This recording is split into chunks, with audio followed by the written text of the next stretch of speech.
Prime one, that's him. Sky, thought you thought, but I wasn't born yesterday. All I do is ball, you goofies underestimate. Heavyweight bag, step on your weight class. I done moved across states, but I can't cap. Strap put it on my pivot, clocking digits. Rock hard and I ain't even in the kitchen. I'm on a mission to move soft, make a thing flip like a moonsault. Keep a switch for everybody through salt. Face froze, somebody check dude pulse. Is you stepping or stepped on? Wake the game up, make them regret I was slept on.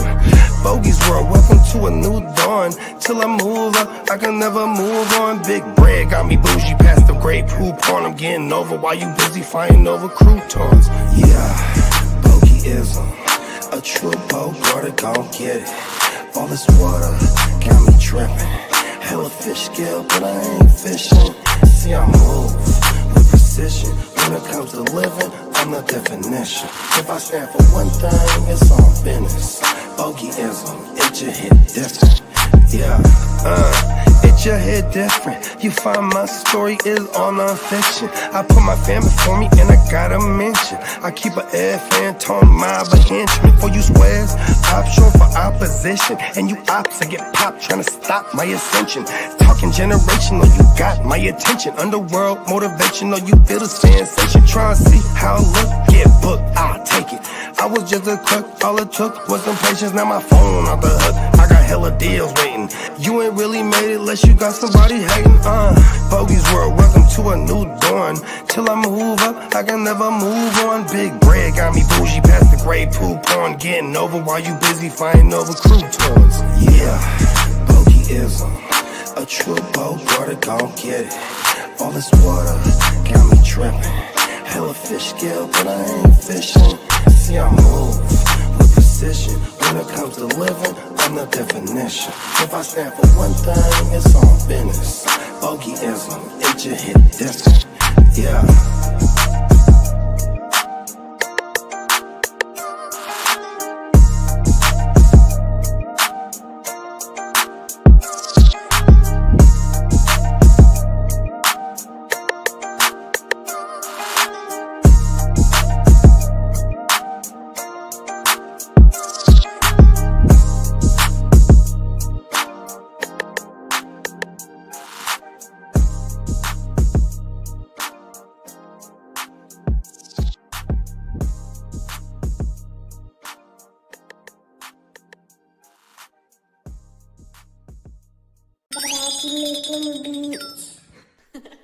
Prime one with the slap.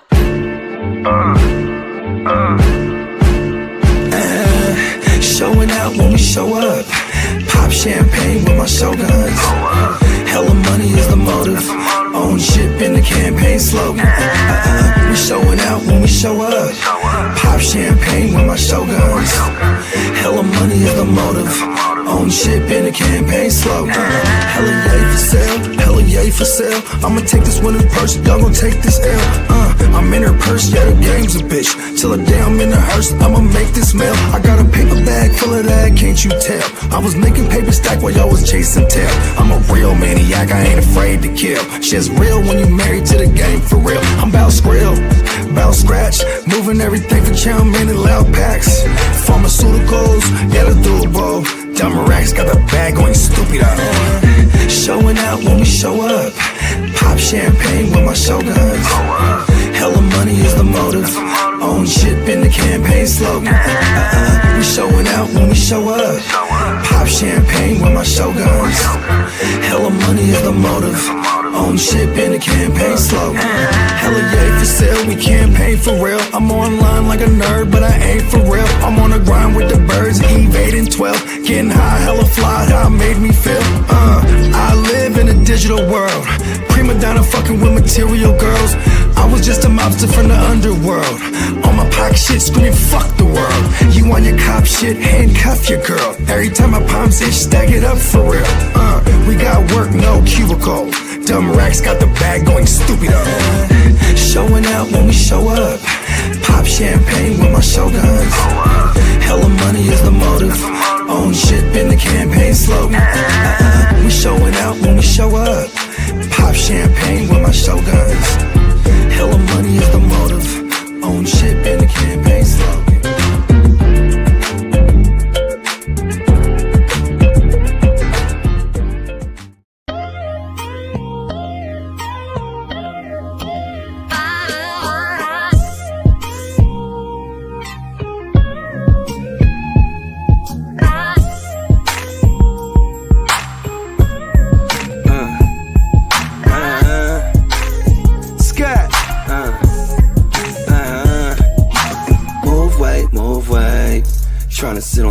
top of the food chain.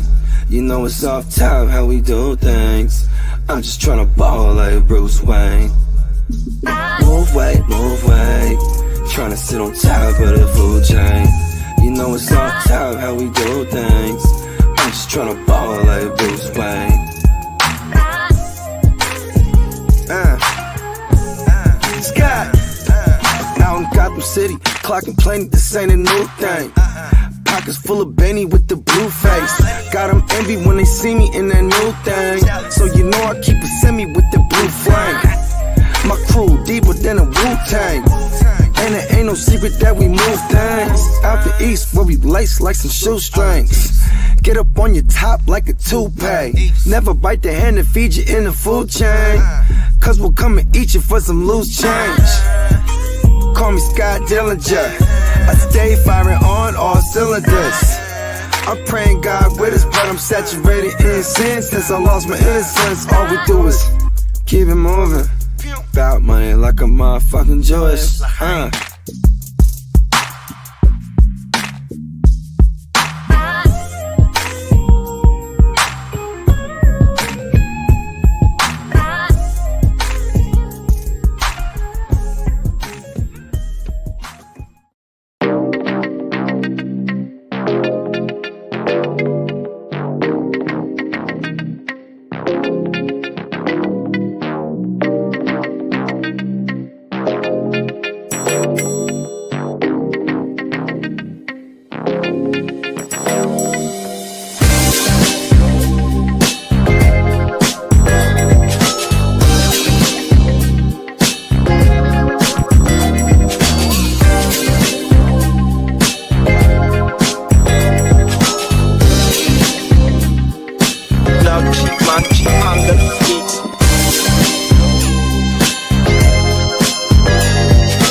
What up? What up? What up? What up? Another Friday edition of Wait! Your game! Yeah! Y'all, I like that right out the gate. Okay. I motherfucking yeeted my cat dish. It's empty. So, but my foot was up in the air, and I like kind of did like, yeah. Yes. I love the energy. Happy Friday, gentlemen. Well, it's Happy Friday. How you Let's guys go. doing? Let's kick it off. We got Emil in the building. What's up, Captain, Canada? stand up. Yeah. Got Clock Management. What's up, Clock? What's up, big Big clock Clock in the building? is in the Oh, house. yeah. See, I think we were talking about that a little bit off the live. Man, what Khalil Mack got the Raiders is looking really nice compared to what fucking Cowboys got for Parsons. It's the same thing. It should be very comparable, but it's not. Was the Khalil Mack trade? Oh, that was to Chicago at that time. That was just Chicago, yeah. You mean to tell me the Raiders got a better deal done than the Raiders? Man, Jerry took two. Oh my God, that trade is bugging. That's it's we'll definitely get to that in the news. But it's kind of crazy. You know how like we kind of see things coming from afar, like where you could tell if it's bullshit or not. Like, yeah, I did not see this one coming, man. Pause. No. This one, like, I did not believe it. I was just thinking, like, well, it's just the way they keep relevant in the media. You know how Jerry is, and like they'll eventually just pay him and give him ridiculous amounts of money. But yeah, Jerry. Yeah, I mean, we're gonna get to more of that later. Let's finish shouting out. Yeah, what else we got? Who else we got? King D in the building. What's up, King Always, D? what's up? LBC! Shout Long out to Beach, LBC baby. and King D. We got him happy about the Friday. We got Friday, man. Friday specials. all morning. Let's go. And shout Yeah. out to the East Coast. It's now 12:26. So I know y'all on your lunch break listen to us. Shout out to Yeah, you man. too. Hope Things everybody's we're gearing up for this 3-day weekend, right? don't. That's right. And Oh, shout out to JD. Good luck at your draft, my friend. Yeah, JD. I think he's Safe back travels. in the air. He was in Salt Well, Lake City yep. last time I talked to him, but he's flying. I think he takes off from Salt Lake to Viva la Mexico. He's out there in Cabo, man. They doing it real big. I think they're doubling back because last year they got an entire hotel, like a 19-room hotel just for their league. I was like, wow, you could do stuff like that down there for the low. You know what I mean? Like, they had a whole staff there just for them. Like, I'm like, we need to do that. Yep. I don't know. And Miles Peacock, the sponsor of the channel. He's Yeah. We got a sale going. yeah. We got the best deal of the year, really. 1250T. Got my fresh new GWN, the black, white, and red thing. You feel me? 40% off the whole website until September 2nd. There he is, 40% right there. off. Yes. I'm gonna get some sweaters. Straight from the man himself. It's 1250 tees, 40% off the entire website. Yes. This is the Black Friday special for Neon Peacock merch. I mean, look at Neon Peacock, hell of a guy. He's like, you know what? Let's go hit him with one of the big sales right before the year starts. Yeah, it's a Labor Day special. Really, I'm liking it. Shout out to everybody on the workforce. The world don't work without us, and sometimes people make the world go round, according to the stylist. It's too relevant. Why are we so underrepresented? Like, why do things come our way? Listen, I have the answer for you, bro. It's those goddamn robots and the AI.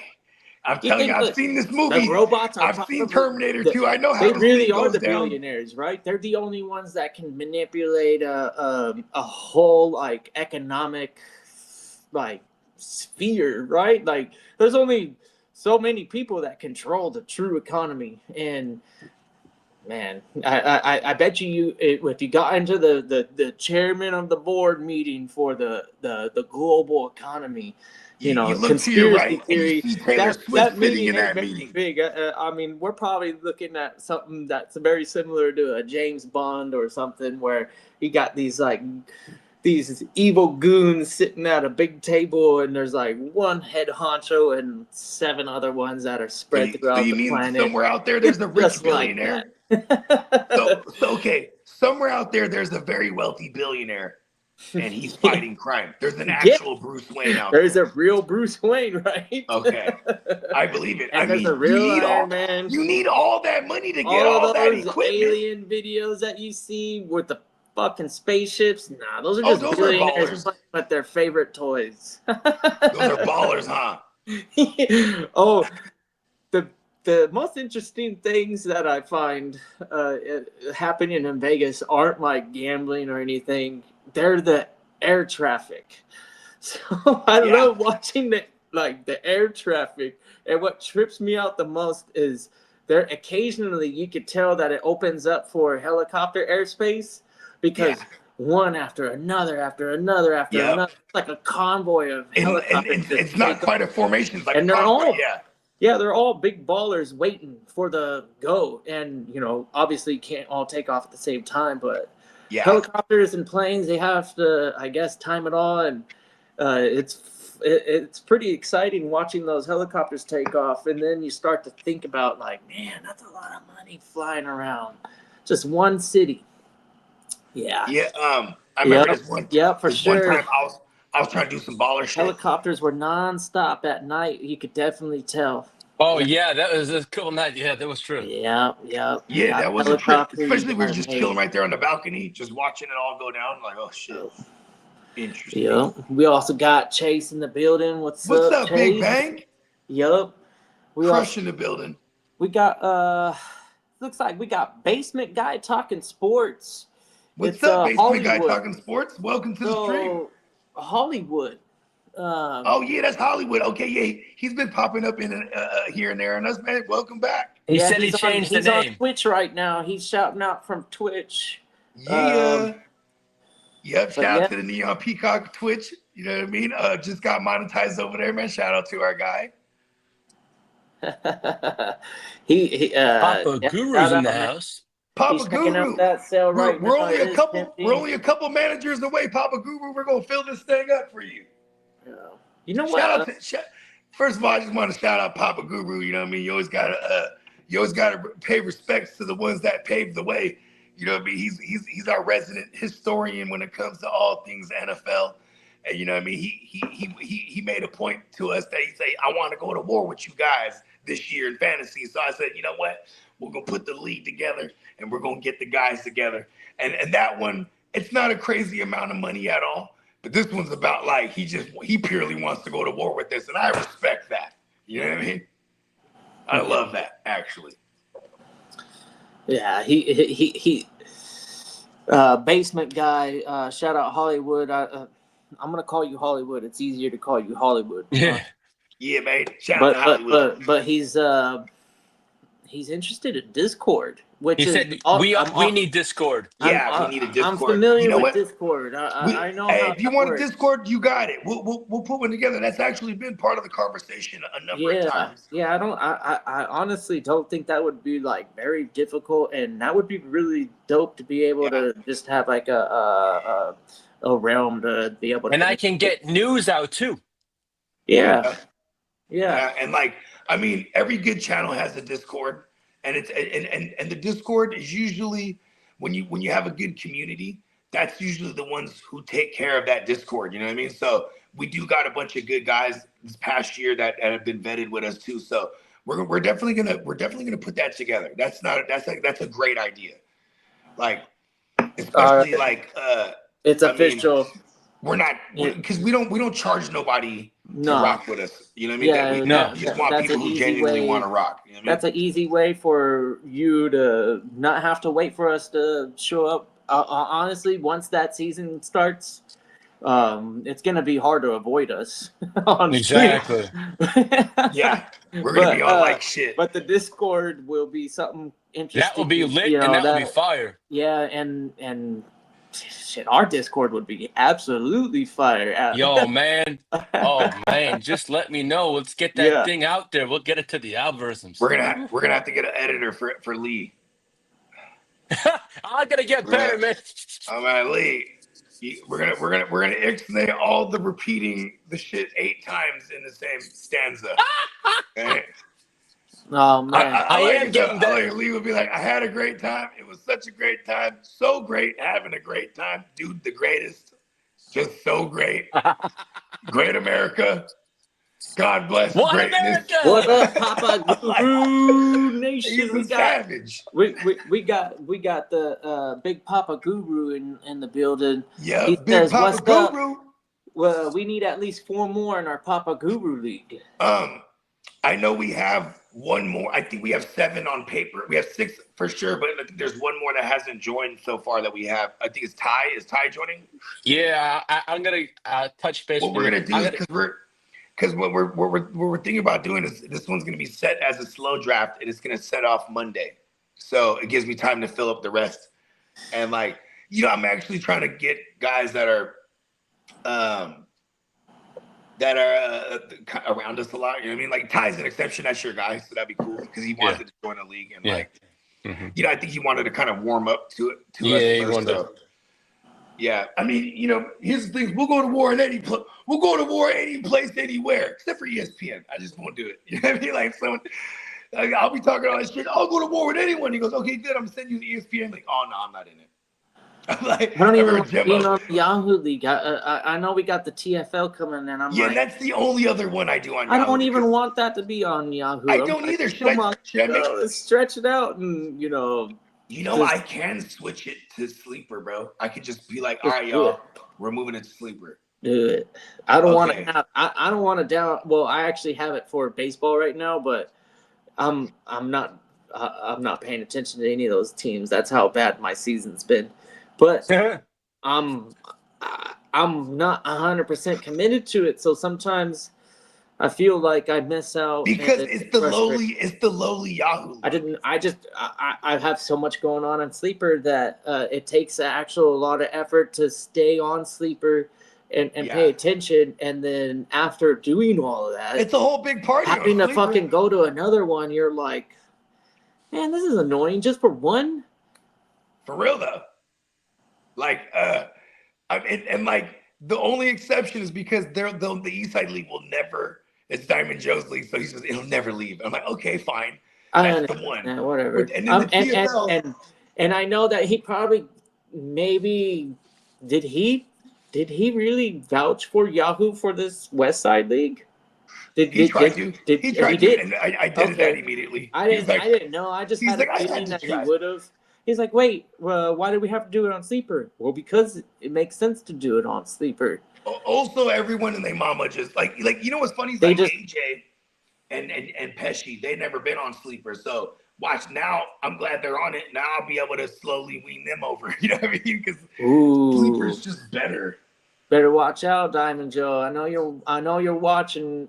It might not be live, but I know you're watching, and Diamond Joe's in the Diamond Cave. that might right have now. been I don't the like beginning this. of your true demise on this Yahoo League. They've been like, man, fuck the rankings.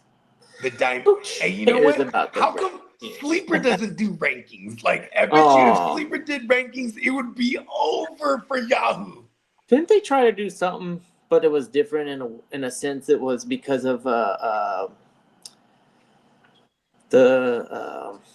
the cookies and the characters. Do you know what I'm talking Yeah, about? it was like the Cookies and advertising. They still characters. have that. I don't even utilize it because I don't care. Nobody cared about it. They were like, dude, we're not Like playing. you can have avatars and you have your wanna- when you're playing your opponent. You can have your You don't need avatar to like add throw some anything shit at to him. football. I mean, football is a game and it's played and it has nothing to do with what you're trying to offer right now. All we need to pay attention to is the game and what the results are. Like, okay, It becomes a number, and that's cool, man. here's I my like thing, that right? number. I remember in my time before I loved I did Yahoo and ESPN right off the gate, and then I had this one league that everyone loved ESPN. I absolutely hated it, and I loved this Yahoo shit. And then so when I started my own leagues, I was like, it's all Yahoo, and then I was like, fuck ESPN. And then when Sleeper came around, I was like, oh, Sleeper's the shit. And I was on Sleeper and Yahoo. But then here's the thing. It's like there was this other group of individuals, like they're all the analysts, quote unquote, right? They all at one point used, before all the older analysts were like, oh, Sleeper's the cool kids, right? All those guys used the NFL app. And that shit is the trash, bruh. And like, here's the thing. I was like, maybe like, why would an NFL be like, okay, you're looking at the app.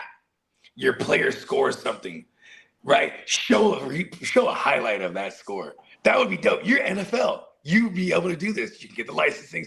Like, why is it the wackest? And comes from the NFL. Like, no one uses the NFL app when they play fantasy, but we need NFL for their football. You know what I mean? Why is their app the wackest? You know what I mean? It always was funny to me. Like, there's so many things they could do to make it cool, but it's weak as fuck. Yep. What's up? It's 94 degrees at the beach right now. That's actually pretty nice. I'm sure that's a relief a little bit from home.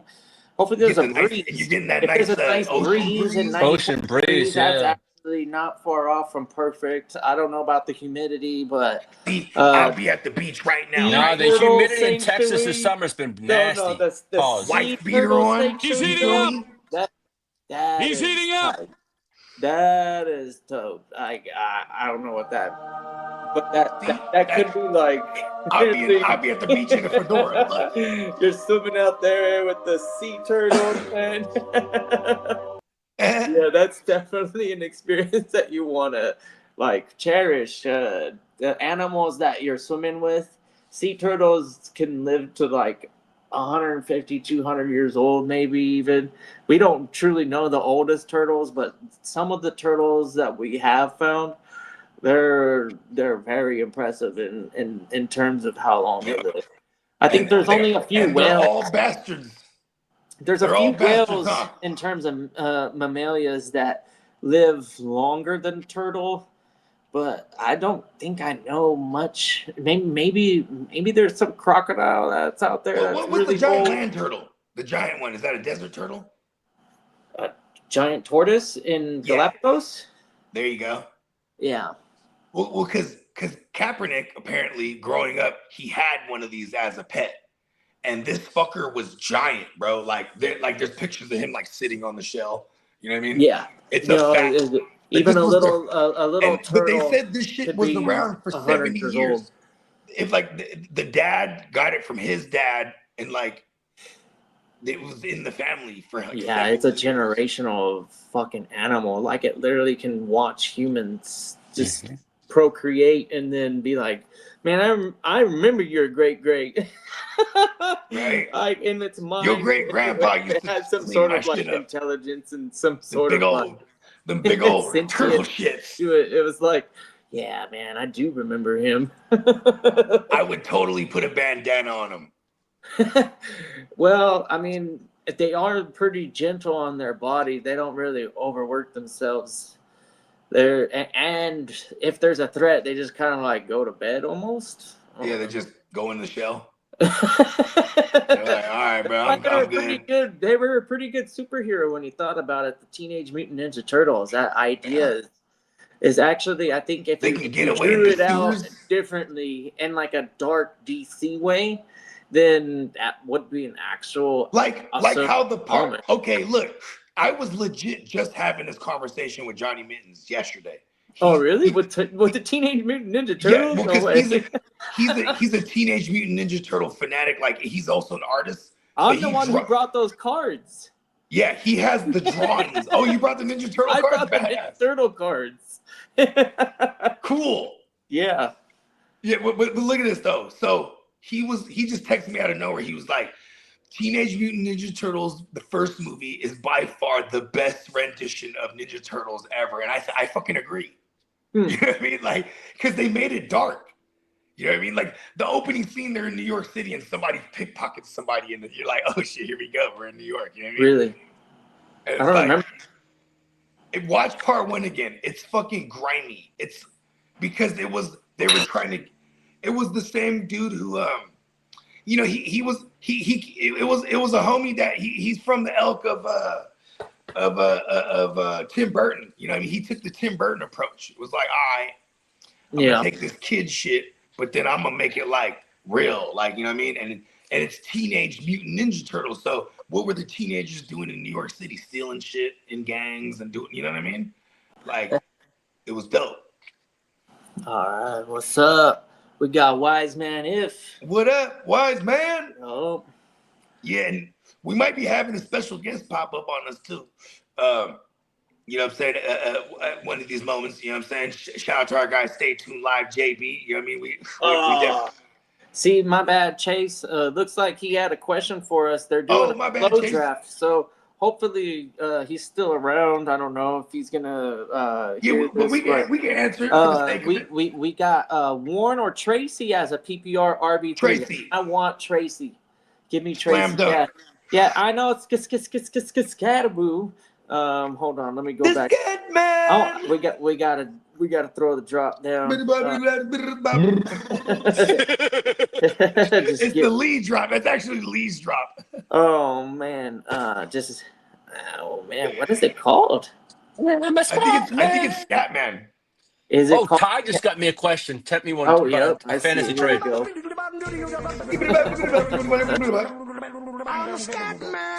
Scatman.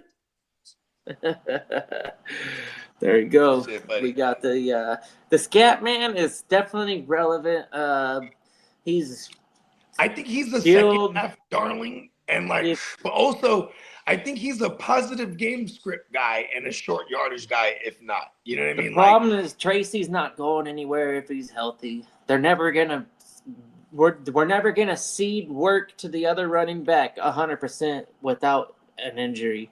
And even with the injury, the Giants are in position to take whoever's out there available and utilize them and just use them as a. You know what the Giants are gonna do? The Giants are gonna abandon the run so fast in every game, bro. Well, Tracy's where we want. That's who we want. That's how you're supposed to treat your rebuild. I don't think you're supposed to go out there and give it your best. Sometimes you have to. I'm just agree. saying they're gonna be in negative game scripts throwing that thing, and like Yeah. that's why we want Tracy. You know, Yeah, because at the end former of the wide day, it's a receiver business. converted to running back, Tyrone Tracy Jr. Let's go. We're not Yes. asking receivers to not make a play, and we're not asking It's offensive just line Malik not Nabers. to pancake block their defenders.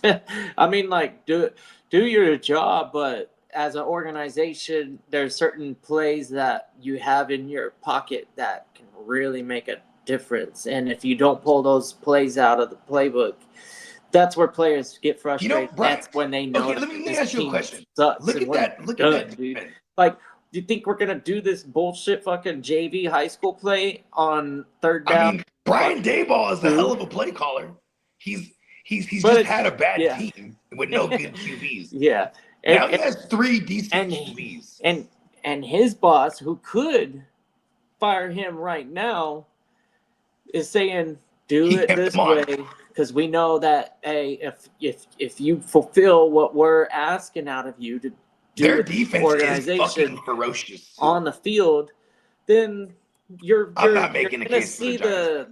the difference when we're done, getting Dart out on the field in the The Giants that's the might first cover a step. bunch of They're games not this even year. there yet, right? Abdul I mean- Carter is a nice addition, but really Brian Burns, the- Kayvon Thibodeau, the Dexter Lawrence, that Bobby defense, Okereke. let them loose. McFadden. Play your hearts out.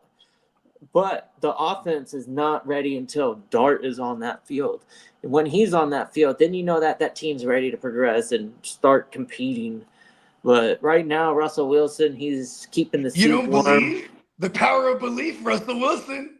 No, not at all. New York City, No. let's ride. No, I like this one. I don't know what this is, but that to me, No, God. Hey, Russell Wilson No. eats the pace. Russell Wilson eats the pace picante salsa, huh? yeah, Russell Wilson's the guy that says New York City. yeah. Oh my God. Hey, He's, Russell Wilson's the type that he's like a 7-degree Boy Scout, huh? Like he was one of those dudes that did it throughout high school. He's like, he this is what he is. That's what it is right there. Oh my goodness. That guy can go Oh ahead. my God. Having a. It- I'm not gonna go there. That one. That's Yeah, crazy. there he is. That's the best. Totally gonna description I- bypass that one. He's gonna leave that one alone. Yeah, I'm going to. What does it? Those sound effects, man. Is that Guys better? having too much fun on that board. Pause. I mean, if you're a Giants fan, I mean that's. You're just a pile of shit. Poor thing. I do kind of like the defensive build, though. I have to give you guys credit. You're not doing too bad on the recovery. I mean, they might cover a bunch of spreads. The Giants. They might be pretty They're hard gonna be, to they're gonna be the prevent underdogs getting in into every the single backfield. game. Yeah, that if the full fucking NASCAR package actually comes to NASCAR fruition, 2.0. wow, that's gonna be great to see, like Jalen Hurts, Dak Prescott, and fucking. Oh no, they're gonna kill Dak. they're They're gonna kill kill them my all. Dak shares. Oh, They're gonna Swiss gonna cheese die them. from that defense. That line is Swiss cheese, bruh. I mean, look Yeah. at for the Cowboys. They got to Offensive line. deal with the Eagles twice, also, who got crazy pass rush. Yeah. I mean, speaking of the Cowboys, fucking, should we take them to the streets? You ready? Lee? Oh, I'm ready. Oh, Rev he's it up. always.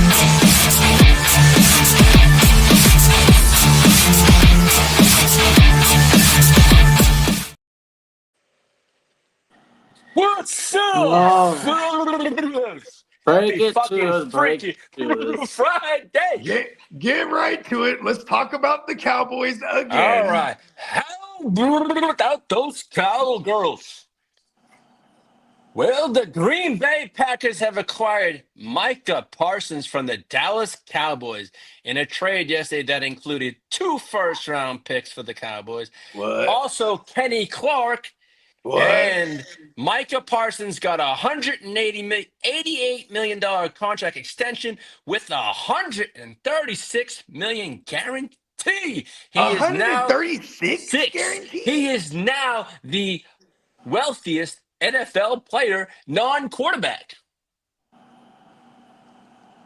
Amazing. And the Cowboys' last offer to Micah Parsons was 5 years, $202 million. That's those cheap son of bitches. I mean, I guess they would have been like, I'd say Jerry Jones is smart for this one. My bad, I already wiped the snot from my nose. There's a lot of Cowboy fans here in Dallas that won his head. If you consider moving off of him, that's the right move. But I think, yeah, I mean, well, I think they got hosed, to be honest with you. Moving off him was the bad idea. Clark He's Micah Parsons. is a player, but he's also on the wrong side of 30, if I'm not mistaken, right? That guy's not even. He's like 20. He's like 20. Oh. He's 25. No, Kenny he ain't Clark? that. No. Yeah. I thought he'd been playing like almost 10 years now. Micah Parsons. No, No, you talking about Kenny Clark? Hold on, I'll find Kenny out. Clark is hella old, man. He's up there. But the way Jerry spoke of him like he's the God's gift on earth. I mean, what all pro? First time all pro, right? Was he first team last year? I don't know. I wouldn't be surprised to see him just retire next season because he's like 40 years old. No, he's 29. in football years. Kenny Clark is 29 years old. He's on the good side. Kenny Clark is old, man. He's 29. He's barely he's barely under 30 years old. He's turning 30 on October 4th. So shout out to him. He only been able to rent a car for 5 years. He's only 30 years old, and I swear he's been playing for 20 years. So, you know, that was a pretty damn good high school. He's been moving slow. Playing in the NFL, you know what I mean? You know, it's funny because this is just like they're not trying to win. Like that's no. And I think this is a total rebuild for the Cowboys. I mean, both sides of the ball. Like here's the bogey plan. I feel like what they're gonna do is that now they got 2 first rounds next year and 2 the following. Granted, though they're gonna be later round picks because now you just sent Micah Parsons to an already playoff team, right? So it's like, but Jerry Jones is crazy enough. Like if there's someone he wants to move up for, he'll be like, "Here's all 4 picks." Well, Jerry did say he'll in his give. press. Hey, hold on. Is there a maximum on first rounds you can give up? I don't know. I don't think so. Because like no, they're just very hard to come across. They're hard to come by. The only way you're going to be able to accumulate multiple firsts is having a trade partner that has like multiples. Okay, so now look, here's the scenario. Look, peep the scenario real quick. Typically. We're going into next year, right? The Browns, they got 2 first round picks. The Cowboys and the Rams. The Rams got 2 first round picks. The Cowboys have 2 first round picks. I feel like I'm missing one more. Either way, those 3 for sure. We got Stay Tuned Live, JB on at least he was here. Shout out to JB. Okay, what up? There he is. What up, JB? Yes. So ladies and gentlemen, JB from Stay Tuned Live. Yeah. Yeah, appreciate y'all, man. Okay, hold on. We from the Big Bay area. We got to represent. We got Vallejo in the building. You know what I mean? You know what I'm saying? And he happens to be a different Bay fan, a Green Bay fan. How do you lay it on us, man? He's got to be happy as a pie motherfucker right now. How do you feel right now? I want to hear it from a diehard. Hey, man, I was telling my boys that I wanted them. Like, I didn't think Jerry was going to give it to us. You know what I'm saying? You know how Jerry is. I don't think he wants to help us, especially Green Bay, out after we've been owning them for so long. Facts. You know what I'm saying? So I was surprised when they gave it to us. I'm hella happy, though. You know what I mean? But it really don't mean nothing. We got to produce on the field, though. We got to produce, yeah. You know what I'm saying? Like, it looks good on paper, but you got to do it on the field. From a football standpoint, you gotta. I can't remember your DC's name, but he's a Robert Saleh. Is it Murphy? There you go. There you go. And he's a disciple. He's a solid disciple. And like, but when he does different from Saleh, it's like his pressure rate super low considered that he's a solid guy. But I'm like, that's going up because now he has Micah Parsons. You know what I mean? Like, Oh yeah, for sure. like, I mean, yeah, it's going to be insane over there. Like, that's like the. I thought we was gonna give up either Van Ness or Gary. Clark is my guy though. Clark is cool though, but I mean, I'd He's rather no have. Micah Parsons. Yeah, exactly. He's So that was he's easy. turning 30 in about a month. Exactly. So I mean, Clark, he was cool, but I'd trade him any day for For Micah Parsons. yeah, because it might be too late first round picks the way we've been playing. You know what I mean? We playoff team, so it's gonna be basically too early second round picks. You know what I will say? Okay, Detroit, they got new coordinators on both sides of the ball. Ben Johnson's over there now with Chicago, rookie head coach. They trying to figure it out. You got basically a rookie QB, even though he's a sophomore, with J.J. McCarthy with the Vikings. Yo, this is the Green Bay Packers division to lose again. Exactly. This is our. You know what I'm saying? Like, We got to this is turn it around. insane. Well, Yeah. news that they just said they have now Green Bay the favorite to win the North now. I mean, hope duh. so. Yeah, they are the favorite to win the North. They were It already is the like favorite. If yeah, you like asked me Bogey before said, this man. trade. Detroit, they didn't just lose their defensive coordinator; they lost their staff too. You know what I mean? That's a Yeah, big that's thing. a lot. So, Yeah, because the OC and the DC, they pretty much took their entire staff. exactly. So Like, he had we got to take to advantage. Dan Campbell had to restock, but he definitely poached. I mean, Dan Campbell comes from that Sean Payton tree, so he just went over there to Denver. It was like, everybody who's coming with me. We might see. Detroit might be okay on offense, but on defense, I have no idea about this new coordinator they brought in. I was telling Bogey backstage that Parsons deal was done about 6 days ago. It was just all the financials they had to get through. Yeah, I ain't gonna lie. 47 million. That's a lot though, but it ain't my money, so it is what it is. Right. I mean, when you get you don't live in Wisconsin because those people are delusional. They think they own the team. They go, Yeah, you know what I'm saying? We honored, baby. they got to start selling more cheese curds. Well, Green Bay never makes splashes like this, though. But goddamn, I I mean, mean, the last couple, like when we got Reggie, we won a bowl, Yeah. and Favre was 27, and I Yeah. saw, you know what I'm saying? I mean, Rogers was Charles 27 when we Woodson? got Charles Woodson, and then Yeah. now Love is 27. I we mean, got because Parsons, after so. that, it was like Jimmy Graham was probably the only other big. Yeah, splash Jimmy was free agent. that was whack though. And that was whack. But was see, so washed.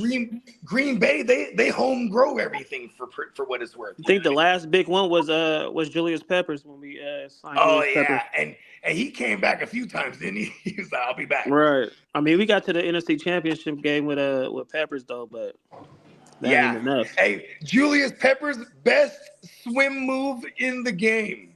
The boy was a beast. swing move, yeah, that was pretty good. I mean,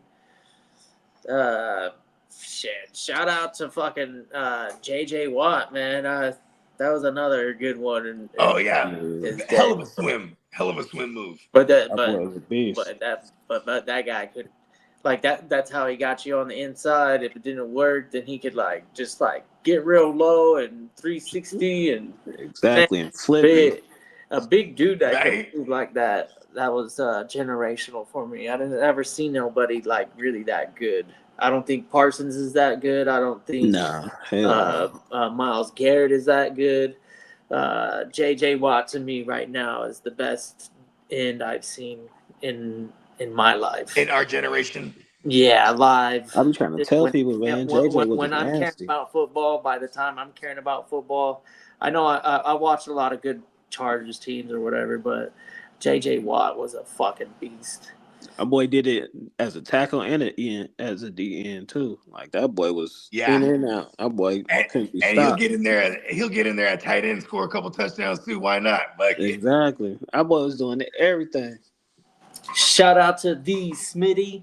He's What all. up, I Smitty? told y'all Parsons was getting traded. You did say it, Smitty. It was definitely a He did say it. compensation for He was even saying the Brown. I think he might have even said the Packers at one the point, but I remember he said Holden. the Browns too. The Holden is a real thing. when you got players, star players that are publicly unhappy, things go south pretty quick. And when I don't know what the Cowboys were thinking. There's no way the Packers are not going to be like average at worst, right? They're going to be probably decent. And I mean, maybe if we get a healthy, look at this. and they got one of the best and runners. Right, all of a exactly. sudden it's going to be like, oh, the Cowboys aren't even raking in a good first rounder. They're not even relevant to getting Arch, maybe to move up in the draft, but now you just lost all this capital that you lost Parsons. And okay, realistically, like Could have had Parsons and the rookie quarterback. No, but realistically, like if George Pickens balls out, then you have to pay him, and then now you have a tandem that's ready for a young QB, right? The NFC Bengals. That's exactly who they is to me. That's what they're trying to be, huh? That's who they is. And to like, me. and it is kind of, you do kind of blow it up. Dak, when it comes to our old pal Daiquiri, he has, after this year, there's no more guaranteed money. All his guaranteed money is paid off after this season. So if they can make that move next year, and if they have to stall out and wait one more year, you know what I'm saying? They probably bring in a Jameis. They're going to bring a stopgap guy. Peacock. Exactly, Peacock. We be smacking them boys. That's why I didn't think he was gonna help us out. Because why would you help somebody out that's steadily beating you without Parsons? You know, I had a theory. Never play him this year. Remember when y'all fired McCarthy and then they hired McCarthy, right? I was making a joke on the pod back then. I would be like, see, Uncle Jerry thinks he's the greatest team always, and that Mike McCarthy must be a genius because he is able to figure out how to beat America's team. You know what? Bring him in as the head coach. You know what I mean? Like, And he tried. He tried. and he had Dak. He had Dak putting up all the crazy numbers just like Rodgers did. You know what I mean? And then they were just losing in the playoffs phenomenally, just like he did with Rodgers. Just like we did. It was funny. Shout out to Brandon. He's on fire. As JD says, iron sharpens iron, man. So Yeah, iron sharpens iron, B. when I said Adam Silver was trading Micah Parsons to the Packers before, I was kidding. Hey, look it. So I You know were he was kidding or referring to you something have that the was sight. like, he was just throwing out there, and the Hey, fantasy Brandon's an gods oracle. listened, and they were like, you know what? It's happening. It's all because of the fantasy gods. Well, we NFL, did. the whole script is built off of the idea that week 17 is actually the most important football week of the year. Well, we did get some clarity on Rashid Rice. Woo-hoo. Okay, lay it on us. Lay it on us. Well, he accepted a 6-game suspension from the NFL because it was going to be 10, but they managed to get it down to 6. He's When's their going bye to week? miss the Chargers, What? Eagles, What? Giants, What? Ravens, What? Jaguars, and Lions games. Then he gonna miss the Eagle game? That's crazy. Yep. Okay, so now, what's their bye week? Their bye week is week 10, Okay, so he comes back week week 7 7 against the 8, Raiders. 9. Then we miss him 10, go of the bye week. Then 11, 12, 13, 14. So we're getting him for 7 games in the regular season. What round are we drafting him in then? Ooh. Probably the 4th, 5th. Really? Who? That's Oh, rough. Rashid Rice?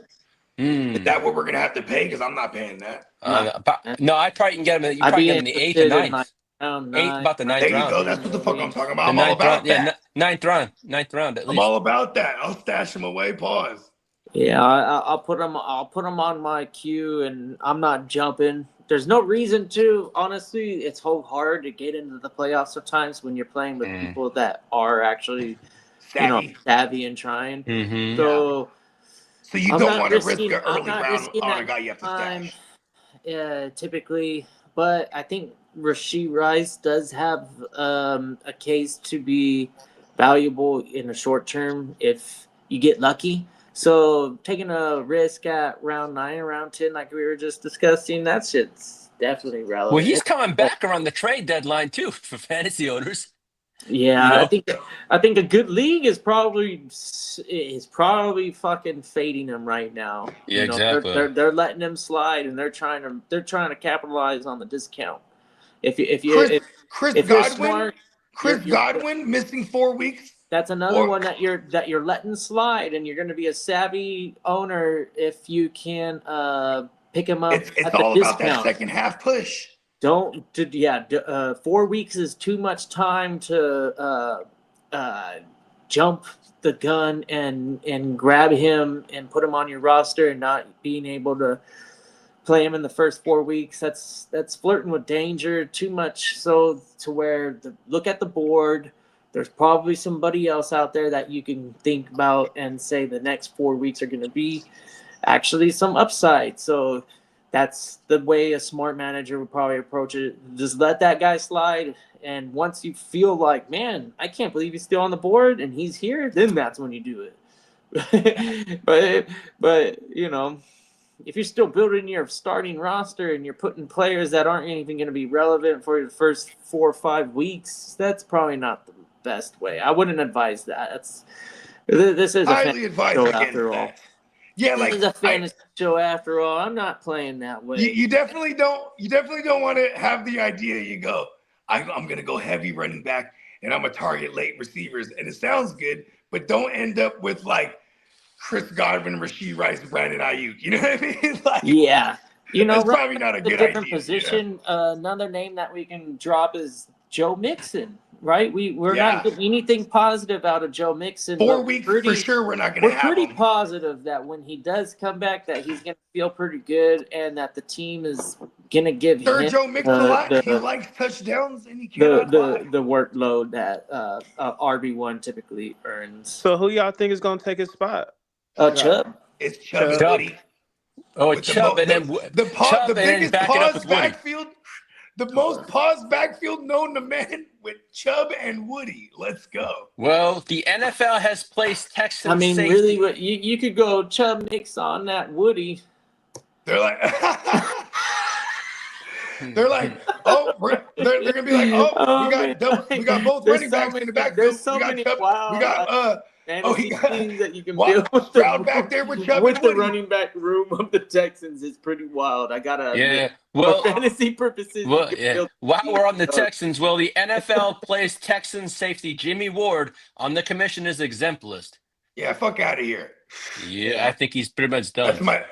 I'm an official Texans fan. To me, in my mind, they're the 49ers of the South, and they're the better version. Yeah. It's a privilege to play in the league, and guys like JJ would say the same. Nobody is like. Nobody's bigger than the game, B. NFL doesn't owe anything to anybody. It's there for you. If you're good enough, you'll play. But if you act a fool, there's no reason why you can't be. Yeah, like Quinshawn Judkins. The MLB does it with players like the pitcher from the Dodgers and other teams, Indians, Diamondbacks. I don't even know the guy's name. I don't even give him that much attention. Yeah, don't be a piece of shit. Yeah. Well, the NFL is suspending safety John Johnson for 3 games, and also free agent offensive lineman Shaq Mason was arrested for allegedly domestic assault. Do better, Shaq Mason. Yeah. And former Bears quarterback Jay Cutler pled guilty to his DUI charge and will serve 4 days in jail. Oh, that was real? Yeah. Hey, look at this. Hey, everything went downhill since Christian Caballari took the bag. Here's the thing. It's a big red flag when she don't want to just change her last name. She's like, well, I'm a brand. No, bitch, you're my wife. You're Kristen Cutler now. No, Christian Caballari or whatever the fuck her name was. Yeah. Well, Kyle Hamilton and the Ravens reached an agreement on a 4-year, $100.4 million extension, making him the highest paid safety in football. Good for him. Former first rounder, right? Yeah. Shout out to Biggs. 1, 2, 3. He just had a fresh peanut butter bagel with melted butter. And then the iced Americano, I can't argue with it. I prefer all my coffee not cold. but that's just me. I don't But really do I coffee fuck with the at peanut all. butter and the butter. That's the way to do it. Throw the butter on first and then top it up with the peanut butter. Oh man, And I'm not mad at throwing the jelly in there too. Fuck it, like you know what I mean? that, It's that the is whole some. trend. What do they call that? Because the peanut butter and the butter is so savory. If to add anything to it, it becomes weird because the peanut butter is delicate. doing it. But And I'm adding bacon. the butter, Peanut butter, bacon, butter, it and makes the jelly. peanut butter taste more sweet, if that makes more sense. It like you almost don't even need to add sweet because the butter kind of like takes everything that's savory from the peanut butter and adds it into. I like, love grape jelly. and then the only thing that you get out of the peanut butter is that like sweetness. The like I Hey, don't look, know I'll if go it's to war because for it grape like jelly, but grape jelly. caramelizes or something in the breakdown of building a peanut butter. But yeah, the sugars at the end they're definitely heavy. Peanut butter is super sweet. Yeah, like when we were on a health hype, we get like the like the good peanut butter, like the clean peanut butter, and that shit Yeah. sucks. Well, yeah. there are contract talks ongoing That between the fucking Ravens Jiffy. and Lamar Jackson. Is it the Jif and the Skippy? Both of those, they're sweet as fuck. Like when Fuck you, yeah. like And- when you and break I'm going it down, crunchy. Pause. there's a Yeah. shit ton of fucking sugar in those things. That's why they're so good. Yeah. You Well, ain't lying. there are contracts talks ongoing between the Ravens and Lamar Jackson Hold on a on. new We're deal. talking peanut butter, Lee. Okay. Yeah, man. Go You know ahead. how Don't ever flex interrupt peanut us butter again. is? Man. No, I'm just like, glad. I mean, did he just get a deal? Peanut butter is the Well, actual he got. MVP. Well, he wants. Well, then again, I don't think we got the peanut butter jelly time, but you he know. may have got a new contract not long Yeah, ago. I don't But think we finished the peanut butter and jelly talk fully, huh? then You know again, what's- hold on. Okay, are we toasting the bread or are we not? Yes. Oh, Yes, because you know why? I don't want to choke and die on this Oh. motherfucker. Yeah, You know what we're I mean? getting down. I used to make a peanut butter jelly sandwich when I was a kid, taking a If I'm spoon, doing a and I peanut damn butter near died jelly, at I gotta lunch. do it. I gotta go all out and do it the right way. Cause I could Come do on. anything, right? And if I'm gonna do a peanut butter and jelly, I'm gonna do it like the best way a Come on, peanut we butter doing and jelly bananas, comes out. slices too. We going all I out. could do the honey, the peanut butter and honey, and then the bananas. That one, I like to minus to jelly if I'm adding the bananas. Then Okay, that hold on. the Okay, right now, So I do favorite peanut butter, jelly, bro. honey, I'm and the going bananas. grape. I'm going grape, then strawberry, and actually, you know what? Grape, then blackberry, then strawberry. I ain't never had no Fuck blackberry. marmalade. What is that even? Marmalade, yeah, it's too What the chunky. fuck is that? They got like real pieces of fruit in it. I'm not fucking with it. Nah, you can have that. Yeah, give me Yeah. the generic shit. Give me the fake shit. Yeah, I'm not. I'm from factory type of. Yeah, type give of me that jelly. shit that comes in a jar. Yeah, give me that whatever process. it's stored in. If I like shook it and it like was laying And on a it didn't plate move? and it looks like what it came out of, that's the shit that I fuck with. What you know, Cranberry what's the joint with in the Thanksgiving cloth? It when look like the you tablecloth shake on it the out of the jar. can and it's got the ridges on it. That's the And then one. you slice it up. I'm all about that one, actually. That's the That one. is good. Yes. well, it looks like Hold Action on. You Jackson. ever fuck with the goobers? The goobers, like the It's a the- jar. It got peanut butter and jelly. in it. Oh yeah. Okay. See, I was thinking like the Yeah, I nuts. just had to be. I just got that. Yeah. That shit I goes don't- crazy. honestly, That's like I a think- Filipino staple. Hell yeah. I never It's gonna bought be in it. a Filipino household. Oh, I'll that- just scoop that shit with a spoon. Like fuck it. Fuck the bread. I never have a problem taking both of them out and then like do them separate. But the reason why I didn't do the goobers is because there's at times where I just wanted peanut butter. So we always had Yeah. peanut butter. So we Oh, just yeah. add jelly. But the goobers peanut butter is different too. It's like it's almost like Reese's like. Like it You tastes know like the Reese's. the ice cream that they make. I think there's an ice cream that they do in a cup. They do a goobers ice cream? Yeah, they yeah, do. it They comes do. it comes in a little like a cup, and it's just the straight like the I gotta syrup. check that out. Yeah. Okay. Yeah, that one that one's pretty good. That What they shit, give that you, shit they made give me you really that. think. I was like, wow, that is this. All right, look at this. They them little, you know, the woo wops that come in the box already made, the Smuckers or Yeah. whatever. Yeah, I get mad because when I go to Costco, they only have the strawberry. And I'm like, and Costco's will only stock what people buy from it. So it's like, okay, people buy Smuckers, but they won't buy the grape, so they won't order the grape for that store. You know what I mean?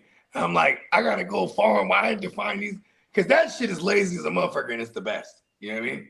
Yeah. Just throw a couple out in the morning, and like an hour later, bomb.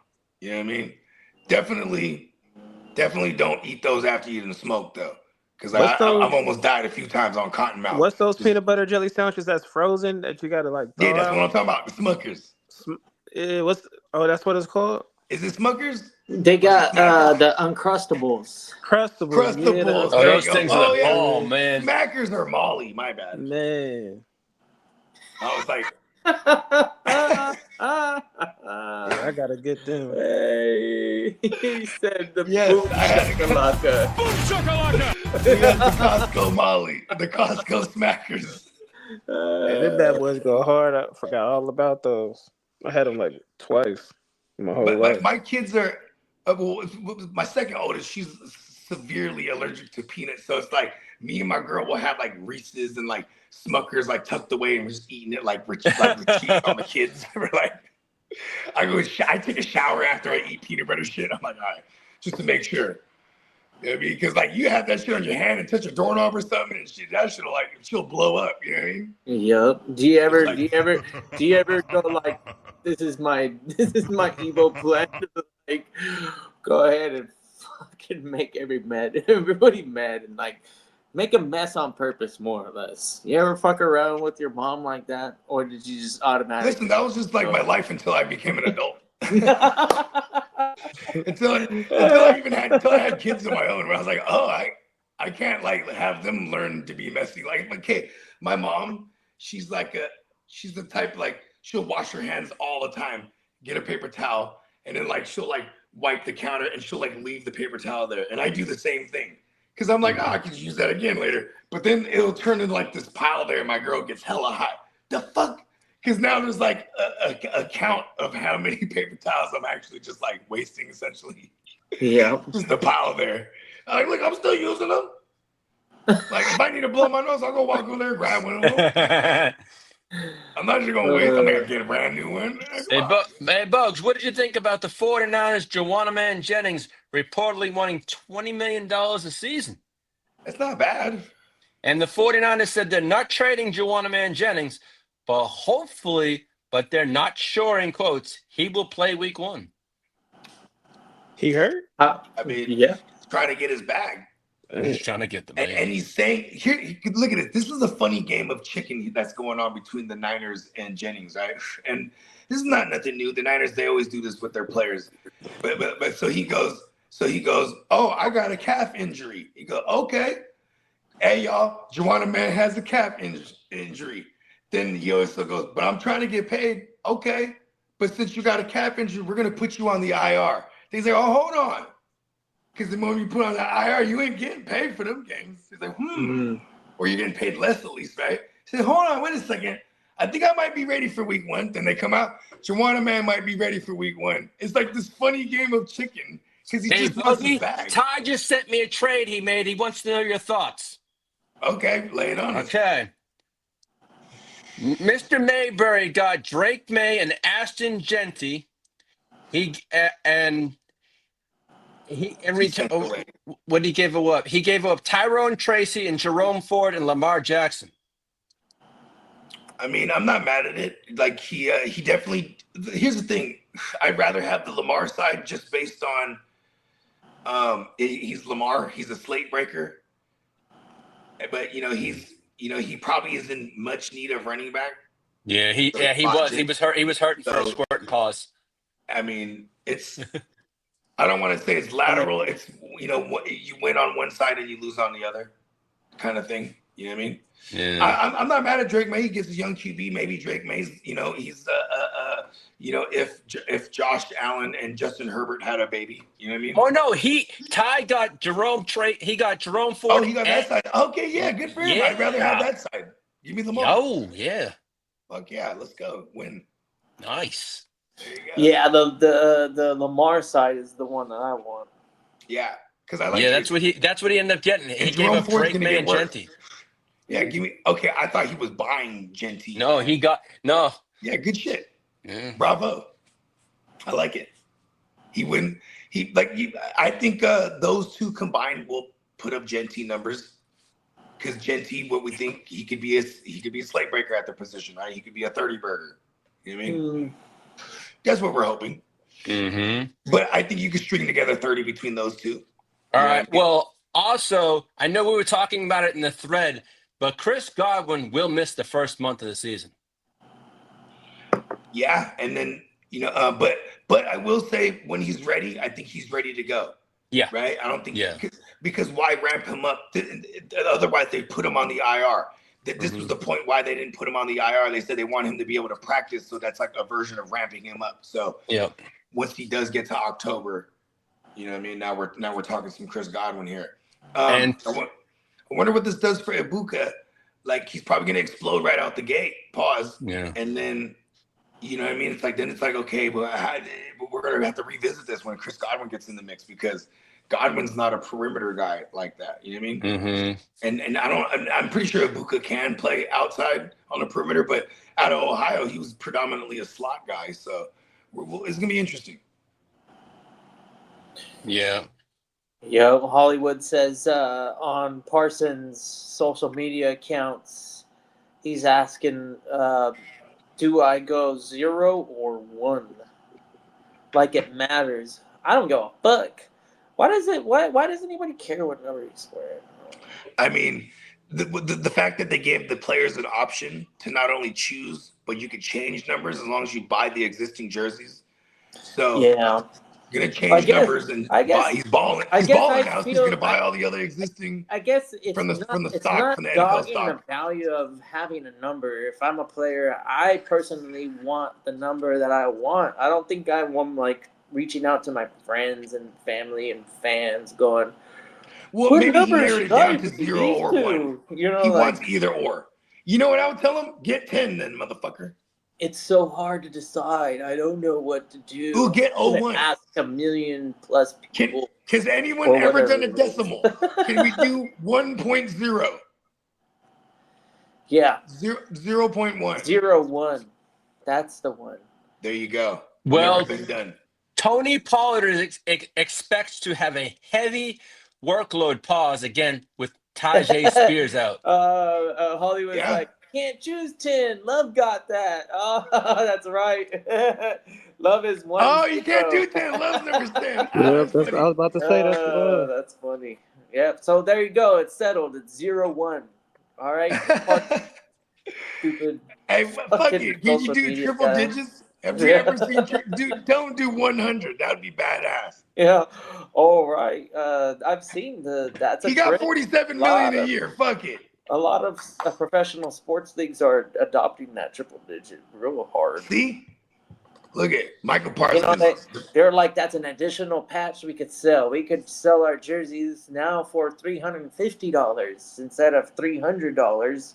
How do you think Michael Parsons is going to fare in the cold? Okay, with JB here in the house, Packers wide receiver Jaden Reed plans to try to play through Jones fracture in his foot. Oh, no.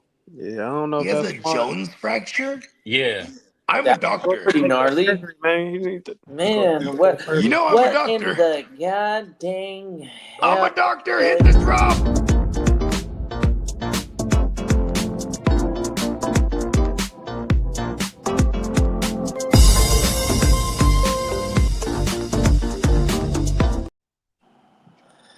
Okay, man. So, right. doctor, you need to explain this. This is foreign to me. The Jones fracture, right? Here's some players that had a Jones fracture, and then Cam Newton, right? 2019, that shit shut his whole season down, right? He tried to play on it, shut him down, and it turned it from the Jones fracture. He got a Liz Frank off of that, right? I know Edelman. He's also had Jones fractures and Liz Franks. These things, at least the Jones fracture isn't as bad as the Liz Frank, but like, yo, the Jones fracture has led to the Liz Frank, and that shit season ender. And yeah, that's what I'm saying. Yeah, It it was almost takes you an bad. entire year to come back from that one too. So that's probably another reason why they drafted that Matthew Golden, knowing that he may not be 100%. Dude, that's a Also, combo breaker right there. When you think about it, like when you add those two names, the Liz Frank Johnson or wherever the fuck it is, dude. Dude, Yeah. we're all about it, bro. Is it the first one who ever had it? It was the guy named Jones. He was like, you got a fracture here. The Liz Frank We're gonna call it the Jones fracture. is a that's got to be an actual Liz Frank. It was a player. German, huh? It was a We German, got huh? we gotta contact any of the Joneses and Like, and listen, let them know about Someone it. get Like, Aaron hey, Jones on the phone. you're getting a fast track to the NFL. Oh, You name your child. he's Liz actually Frank. James Earl Bones. But from the Jones, he derives from the Jones. He actually died from a Liz fracture. He actually died from the Jones fracture. Brutality. well, also, Aaron Rodgers and the Steelers have called the Packers regarding the availability of wide receiver Romeo Doubs. Oh, word. I mean, shit, they got to get rid of all this money now. They're like, listen, we need to make all this room. Sorry, Romeo, your 900,000 gotta go.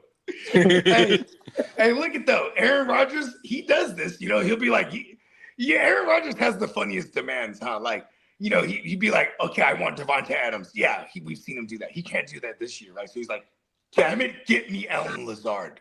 Like, the Jets don't want to let him go. The Jets don't want to let him go. God damn He it, just dropped get me everything. We're Romeo still Dobbs. like, man, You know what I mean? Like, just leave him alone. Someone get Aaron Rodgers. He's gonna Someone get him Jordy hot. Nelson. God damn it. Well, Brandon Ayuk is Jordy staying on the pup Nelson out of list. retirement. You're Hey, like, someone get James Jones out of the booth. Well, Brandon Ayuk is staying on the pup list. Najee Harris has been moved to the active roster. Okay, Najee. Najee got two eyes now. What's And Najee's value? former What's his value? Yeah, I got him in that league. I mean, I think he's fringe flex worthy, or if not flex worthy, like low end flex worthy. And then if anything happens to Hampton, it's Najee. It's Najee's show, Okay. Well, former Chargers cornerback Asante Samuel Jr. is supposed to be good on medical in October and should have multiple teams interested in signing him. Yeah, I can see the Niners circling back around because we were the ones tied to him a lot. But then Now he might chase. Like, okay, I can go to Green Bay now. I was about to say, Or I can go to you know what I mean? Like, I can go to who can you chase with? Buffalo. You can go beat death on Buffalo, or you can go. You know what I mean? Like, Buffalo, I think Buffalo just signed Jordan Poyer back again. yeah, but he's a safety, and I think they got I was actually Benson or whatever his name is. I was actually talking to Johnny Minns about this. Johnny Minns was like, "Oh, that's really going to hurt Taylor Rapp, like our Cole Bishops, because Cole Bishops is a strong safety." So that's the only thing I'm concerned about there for fantasy purposes. Like, Now, as for Week 1 news, Dolphins A-Chain is expected to play in Week 1, but he will have a limited workload Week 1. whoa, that sucks a lot. well, you wouldn't. And Wright is already out for a easily couple ever weeks. I don't foresee him having too many 20+ carry games. Now touches is a different story. I imagine touches combined. Yeah, 6-7 targets, But 12, 13 attempts on the ground. That's closer to his floor than expecting him to actually run the ball 20 times. I mean, that calf injury, bro, that's connected. It's just not Connected built to for the the volume. Achilles, bro. Yeah. It's not Well- built for volume. Well, It- Tyreek Hill's oblique is on track to play Week 1. So that's Word. right I feel like his was nothing. He's just like, I don't want to. Basically, what you can do with some of these veterans, like Tyreek Hill in particular, is that you can guarantee that they're staying in shape and they're ready to play. And you can also do the Bill Belichick maneuver. Even though he's not in the game, I think some organizations found out that you can go ahead and say whatever the fuck you want. He's got a glute. there's no integrity when it comes to media for any of these teams anymore. There's no purpose in them to actually tell you He's got a the groin real strain. honest Pause. game plan and the status of a player that's in question, or just to straight up be honest with you. There's no benefit in just telling the truth. It's a competitive thing. Yes. It's an advantage You know what's funny is Bill by keeping Belichick everybody on their toes and not knowing what's going on. and Bill Belichick specifically, that Oregon, when he was doing his thing in New England, they never gave a fuck about paying penalties and fines and shit when they got caught. They're like, fuck it. You know what I mean, but when you're a shitty organization like the Bengals, you know what I mean, you're gonna get put on blast. Like, remember the Joe Burrow thing? They tried to hide his wrist injury. Yeah. Well, let's catch up on the chat real quick. We got some fellas in the building. We got the Ginger Ninja. Hey, Big Denny. We got the big JD Guccini. He's tapping in from 10,000 feet. Yeah, he's in the Mile High Club. Let's go. Yeah. Hey, safe The journey, fellas. buddy.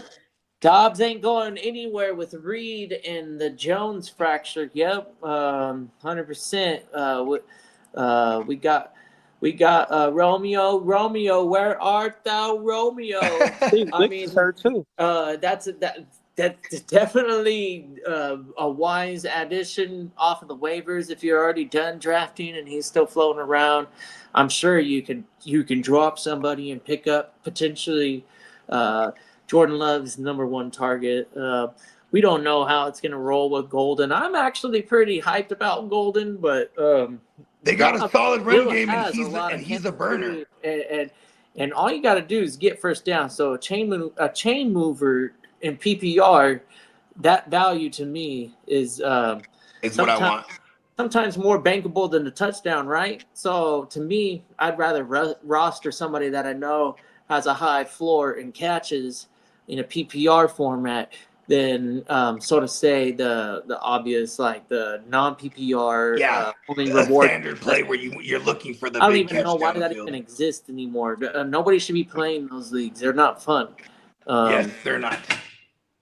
I mean, Yeah. and it's the big splash plays down the field that we should expect from Golden, because you got this crazy run game in when they run that RPO, like, and they do a lot of pre-snap motion, they do a lot of play action, and that play action is going to be nasty, bro. Like, that shit is going to be nasty, but it's also going to be, WR3 rank wise for me. Like, that's until I see Golden like start running. Like, remember Hollywood Brown? Like, at one point we're like, oh, Hollywood Brown, he could run the whole route tree. Before that, it was like he just does the go route. You know what I mean? Like, that's probably going to be Golden initially. Well, progressing is something that we expect out of most rookies. There's especially the receivers. Yeah, even last year, Bucky had to progress into his role. You go back to most rookies. Nabers had to progress into a solid role. Brian Thomas Jr. was the only person that I can think of off the top of my head that was just like, oh, week 1 through week 18, that guy was their guy. Who else? I think there might have been a Jamar Chase. Jamar Chase. Yeah, right out the gate. Remember the maybe it was only preseason. Remember they had it was during practice and it was training just camp. They're like, practice, you guys dropping issues. Where he couldn't see the ball because it didn't have no stripe on it. Exactly. He had to and make it's a little bit bigger. The ball was bigger, and they're saying he's been having drop issues, and it was like, but he adjusted real quick. Yeah. Well, the Vikings and Panthers finally got a deal done. Oh, finally. And Adam Thielen's coming home. Oh, and man. Much needed, too. Yeah, the Vikings, okay. The Vikings get Thielen, a conditional 2026 7th-round pick, and a 2027 5th-round pick. The Panthers get a 26 5th-round pick and a 27 4th-round pick. Wow. Yeah, we like it. Kind of paid up. So now, here both are sides some of both sides of the game, right? So I think every GM knows that if they pick up a veteran like Adam Thielen and he's healthy, he's not making your team any worse. Hometown kid. And Good for the locker room and morale. good on those two teams to work it out and let him go back to the Vikings and potentially get into the playoffs, because they're very, very, very slight odds, but they're kind of a dark horse when you think about it. If Bryce Young just kind That of defense. makes a You huge talking about the leap, Panthers? Yeah. yeah, and how competitive they were at the end And of the season how last open year. that division is too. Very That division's wide open. sneakily could get into the playoffs as well, but I would put more money on Vikings making it before the Panthers. Facts, for because that sure. Vikings defense is insane. Yeah. Well, I do have some injury news. Cade Otton could miss the Bucks season opener with a leg injury. Yeah, I saw Okay. that. The Falcons right tackle Caleb McGarry is out for the season with a leg injury. And Oh, that as for was my bad. Chargers, lost linebacker Junior Colson for the whole season with a shoulder injury. Come on. And I know, poor the kid. Dolphins running back Jalen Wright underwent a small procedure and is expected to miss the first few weeks of the season, and he could return He's sometime back. in September. Okay, yeah. There's no That's reason another to kid rush a just can't rookie. get on the back. field. Who? Junior Colson. Yeah, man, and that Jalen fucking Wright. sucks. I was Oh, hoping for Jalen. something from them this year. Yeah, and Jalen Wright. Yeah, Okay. remember last year he was, he was one of the fastest running backs in that class. 4.3. Well, anyone that has Colson, you might want to pick up his backup, which is going to be Wax. Yeah, but see, here's the thing: is that they're behind Henley. So Yeah. like, you know what I mean? They're behind Henley, and it's gonna be Henley and old man. What's his name? With a D. Oh, you're talking about Starts with a D. Denzel Perryman. Perriman, yeah. Yeah. Well, the Patriots are keeping safety Kyle Duggar despite trade talks. Multiple Good for teams them. are interested in defensive end Zadarius Smith. And the Texans have discussed trading left tackle Cam Robinson. Shout out to Zadarius Smith, man. Yeah. I was just about to shout him out too. I ain't gonna lie. He's been Yeah. playing these 1-year deals for the last probably like 5 years. He been showing up. That's a good amount of money, man. This Someone guy give that man a deal. valuable. Everybody wants him. He's gonna want to And- go back to the Packers now. He's gonna be Everybody like, fuck wants it. him, but nobody wants to keep Yeah. him, man. And Yeah, as for- send me back to the Packers, please. And as for Bogey's give him- 49ers, they signed wide receiver MVS Boo. and the same thing, you know. And Yeah, the 49ers also a guy are that bounces around and makes some money. Yeah, Shout out to and him. that- Yes. Shout out to MVS. and as for Super Kendrick Bowl Bourne, champion. Hold on. Super Bowl champion MVS. yeah. Now as for Kendrick Bourne, he's going to visit the 49ers and the Commanders next week. He's gonna come back to the Yeah. Oh, you know what? Damn, the GM over there in Washington was part of the staff that drafted Kendrick Bourne too. He might go to Washington and ring Chase.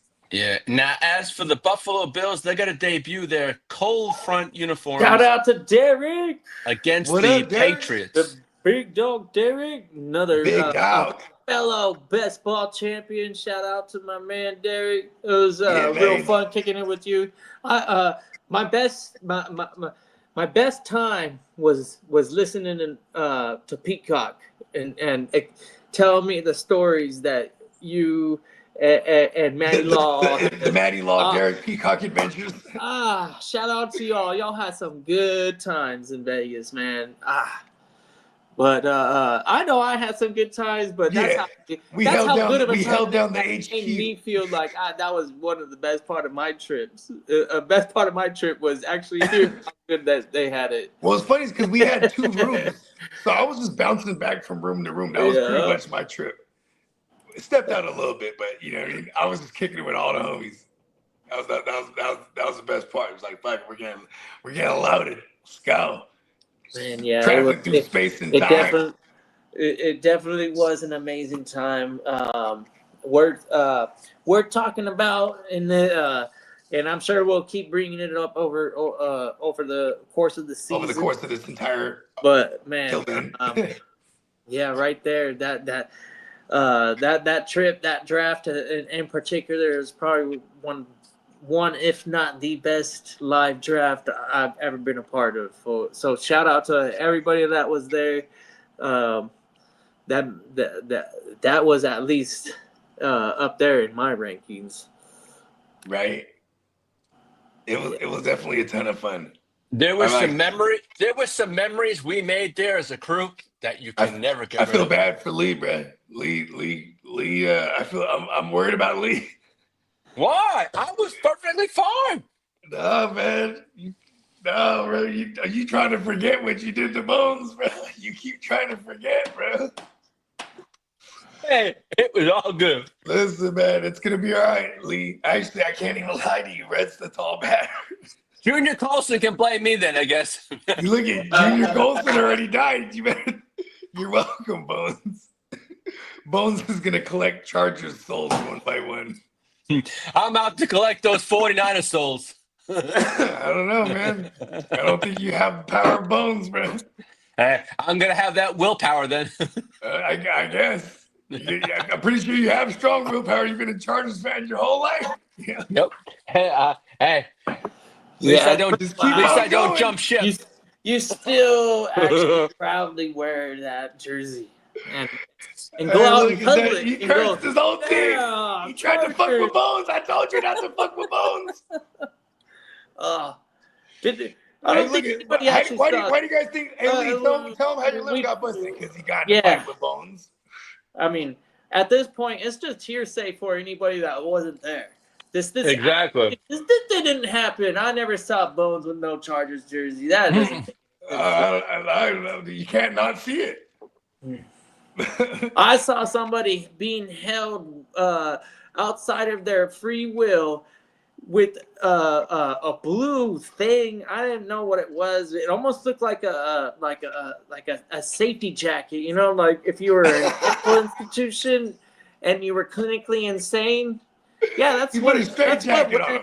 That's what wearing a Chargers jersey is. You're clinically insane. Oh, he was committed. You can say he was a committed fan. He was committed, bro. Oh, yeah. Hold up. Committed to the motherfucking loony bin, bro. Hey, Mr. Mayberry, you watching this? Look at they're talking shit about you too. Hey, shout out to Mayberry. We ain't talking no shit. So these are the only colors that. Hey, Lee is the one you guys gotta blame. He desecrated Bones. He desecrated Bones. I told him not to do. I fear for Lee. Yeah. Fuck the Chargers. I mean, it's no coincidence. Junior Colson, poor kid, goes down. See what you did to that kid, Lee. I know. I buried my trade with you. You freaking killed that kid, Lee. What did he do to you? You should have left Bones alone. Hey, I gotta have a lot. I have a lot He in knocked the store for sunglasses Bones. off of him. I have a lot in store for Bones next year, so you wait. I think he stole. Did you take? I hope I didn't lose the Hollywood. Where's the Hollywood? Wow, man. Did I lose it? The Hollywood bandana. He lost his Hollywood Hogan bandana. Hey, I put his Hollywood bandana back on him in Vegas. See, listen, bro. You fucking listen, dog. You had them all bent up on the ground, bro. Listen, you lost them, and that's how you got that lip, that thing on your lip. Hey, pause. Your lip.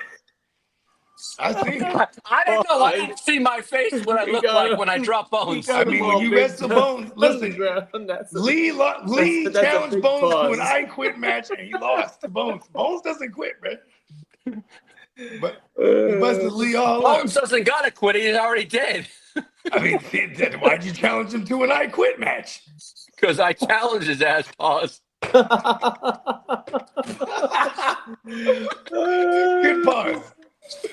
What else you got for us, Ears? That's all I got, man. Okay, yeah. Hit his drop one more time. Let's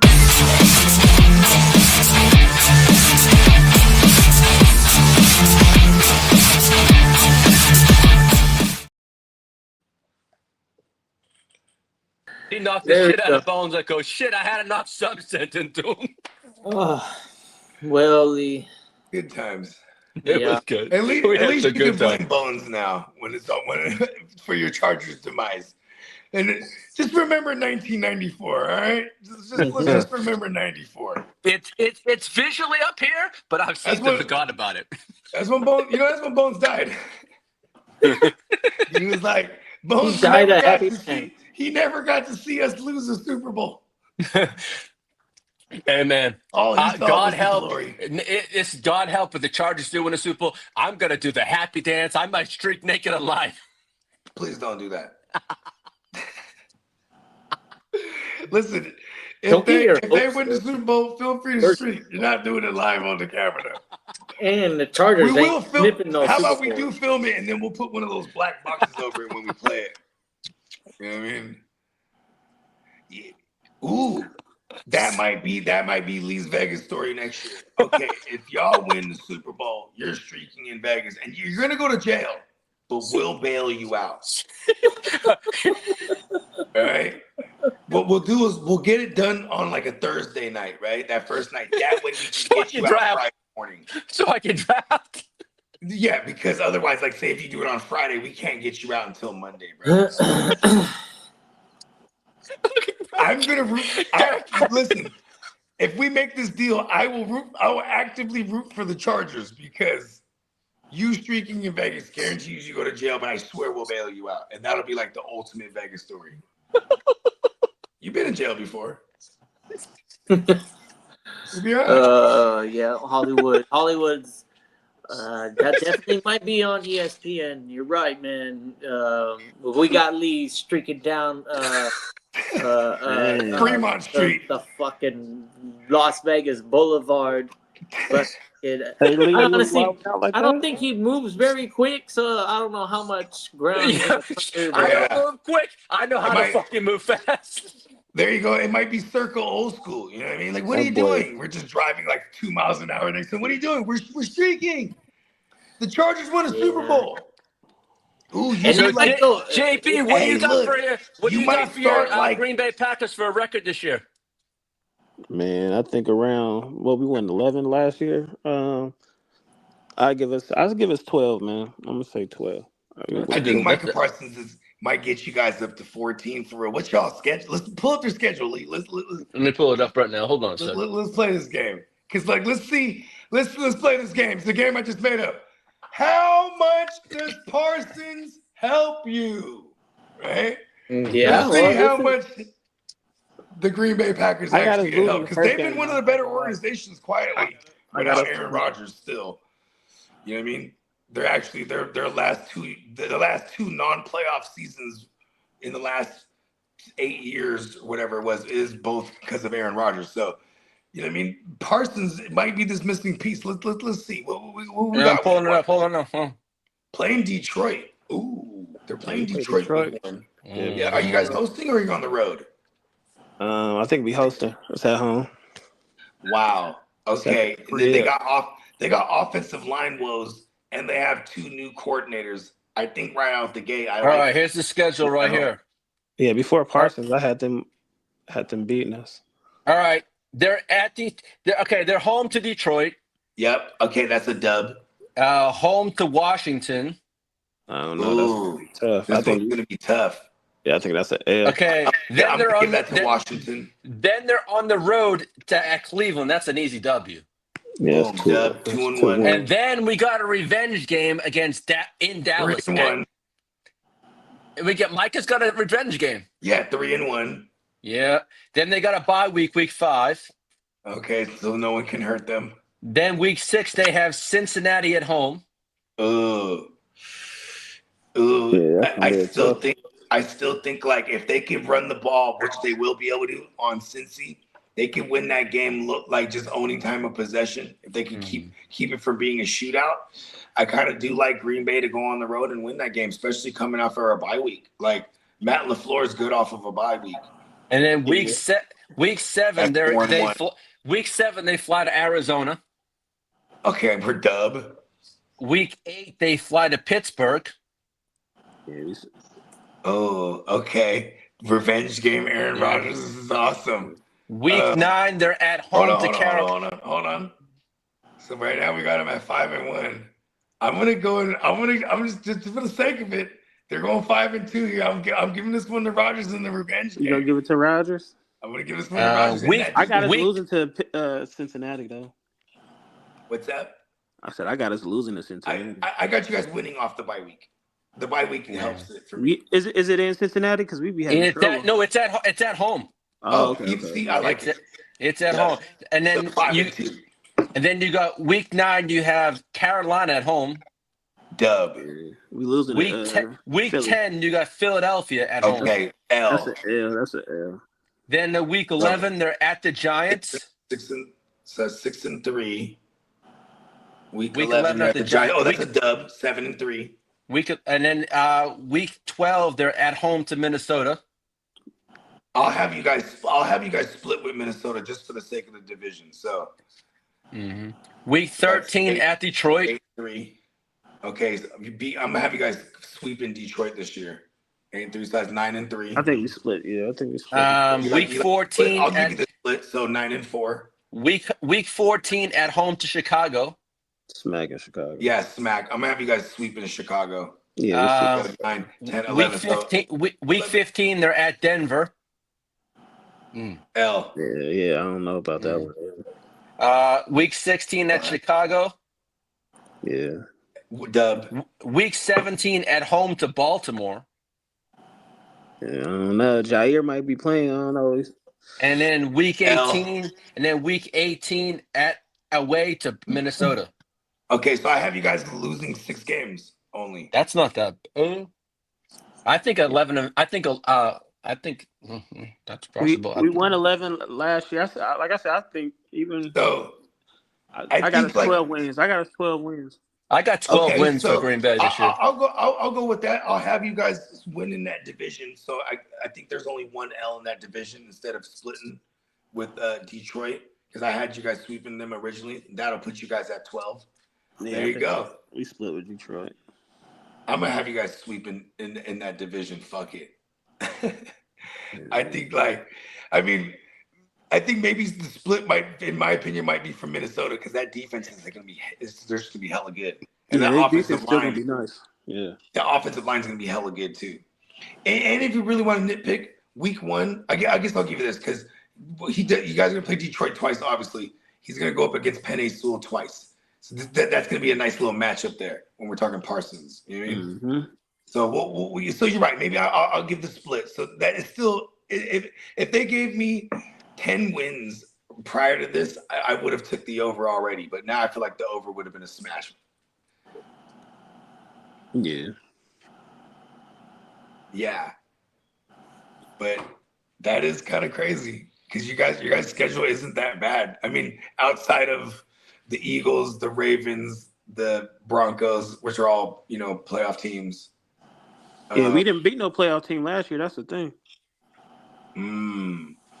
We smoked all the trash teams. Right out the gate. You could wash that out off the board, right? If we beat them Detroit right out the gate, you know what I mean? They swept us. The Vikings swept us, and we split against Chicago. Oh, okay. So, judge and even the Arizona, you guys got actually a soft schedule. Especially if you dominate your division, you'll be okay to take some of those road L's to those big teams. Because I think you're on the road in Denver, right? Is it Denver on the road? On the road, Baltimore. Yeah. Those are tough. No, Baltimore come to us. Oh, Baltimore's at home. Oh, okay. Oh, okay, decent. And it's that time of year too when it's cold. How many y'all think coming out the north though? 1 or 2? I think just the one, bro. Just one. I'll take it. I think the JJ. Here's the thing. It's like if JJ, I'm okay being wrong about JJ. If he's miraculous as fuck, their defense is gonna take care of the rest. And they'll be all right. But then maybe they're the other team. I don't think Chicago gets. I think Chicago's maybe a year away. Yeah, Chicago gonna be better, but I don't think they playoff team. Yeah, Chicago be fun for fantasy. Yeah, Chicago. I like them. I got a couple of Chicago players. And because Detroit is the obvious other one, right? But there's whoever comes out of the South, which will be one team. there's going to be 2 teams out of the East, right? And then there's potentially 2 teams out of the West. So that's why I feel like Detroit might be an odd man out if they don't win that division. You know what I mean? Yeah, no, I get you.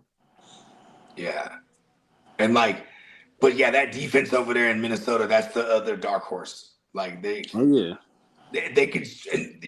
they've easily strung together double-digit wins since they've had Kevin O'Connell, and now their defense is better than the last 2 years. Mm-hmm.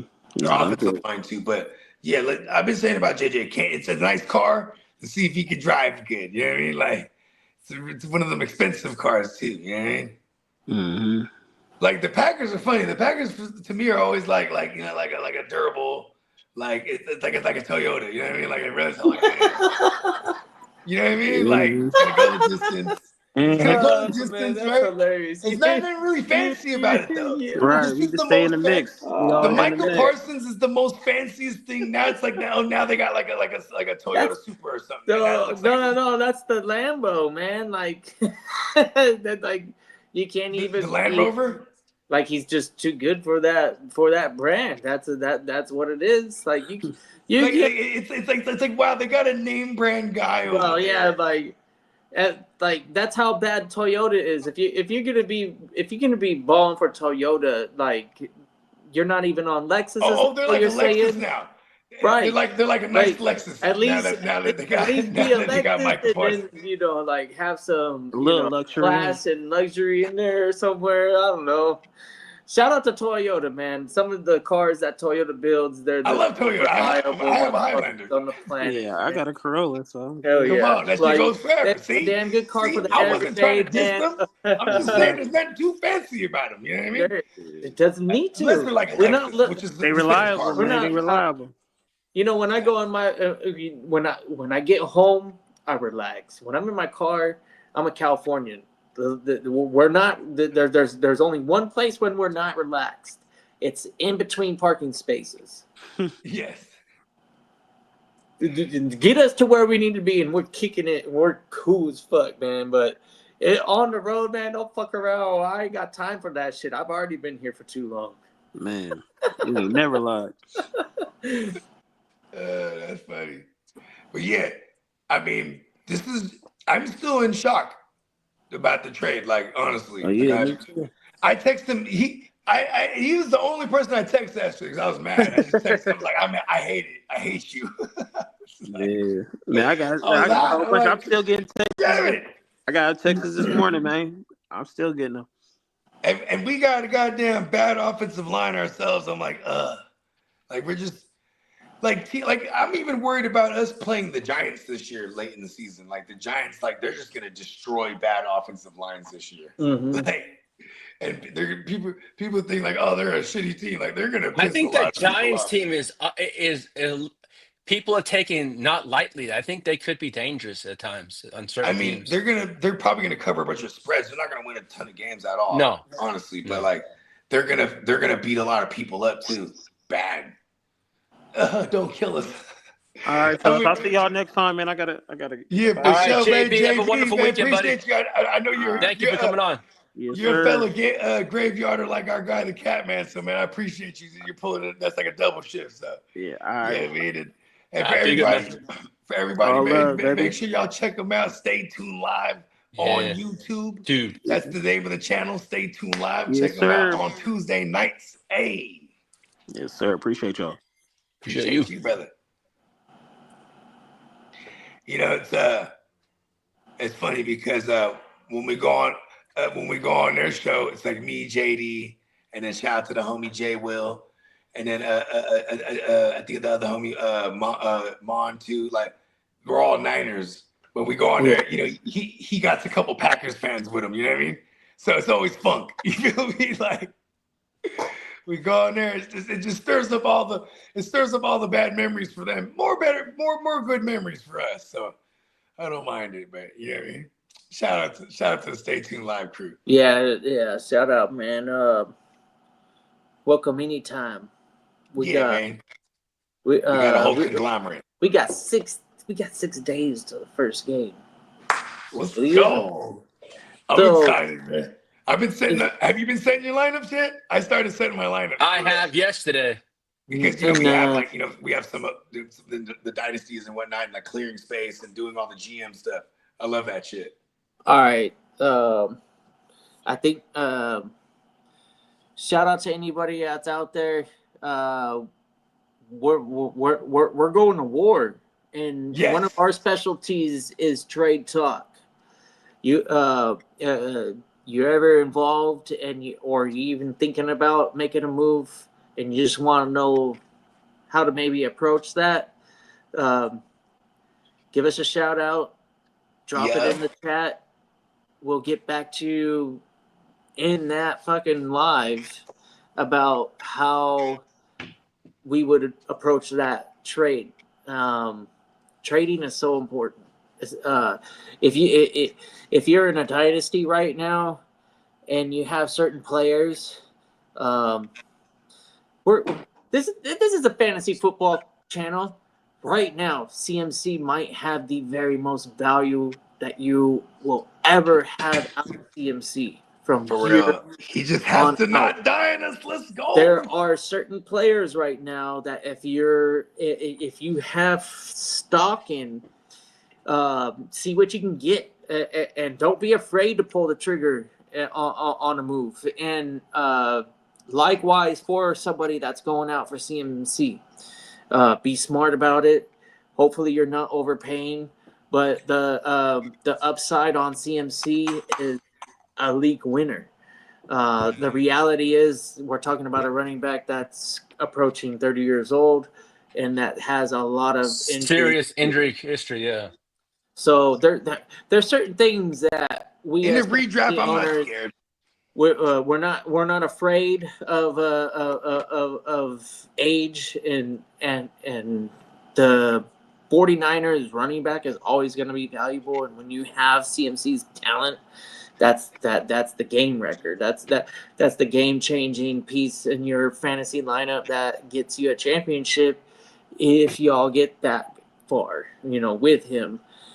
The fact that we were talking about players missing early time, that's important. If you haven't participated in your league draft, I don't value those guys that aren't available ASAP as high as the other guys, especially in those first 10 rounds. Because I know you can draft around a player that you might be high on. Just do it, because the value in wins over losses outweighs the points at the end of the season. So those first 4 weeks, if you're already making one of your flexes week out the gate because you're banking on somebody fulfilling a roster spot in the middle of the season, or hopefully it's not just the end of the season, but at best for Godwin, what did they say? The first month, 3 weeks, 4 weeks? Yeah. First 4 weeks. I love Godwin. And it has nothing to do with God and Win in his name, even though God and Win are in his name. Yes. It's very important you point that out. I don't think I would reach for him. When I was, I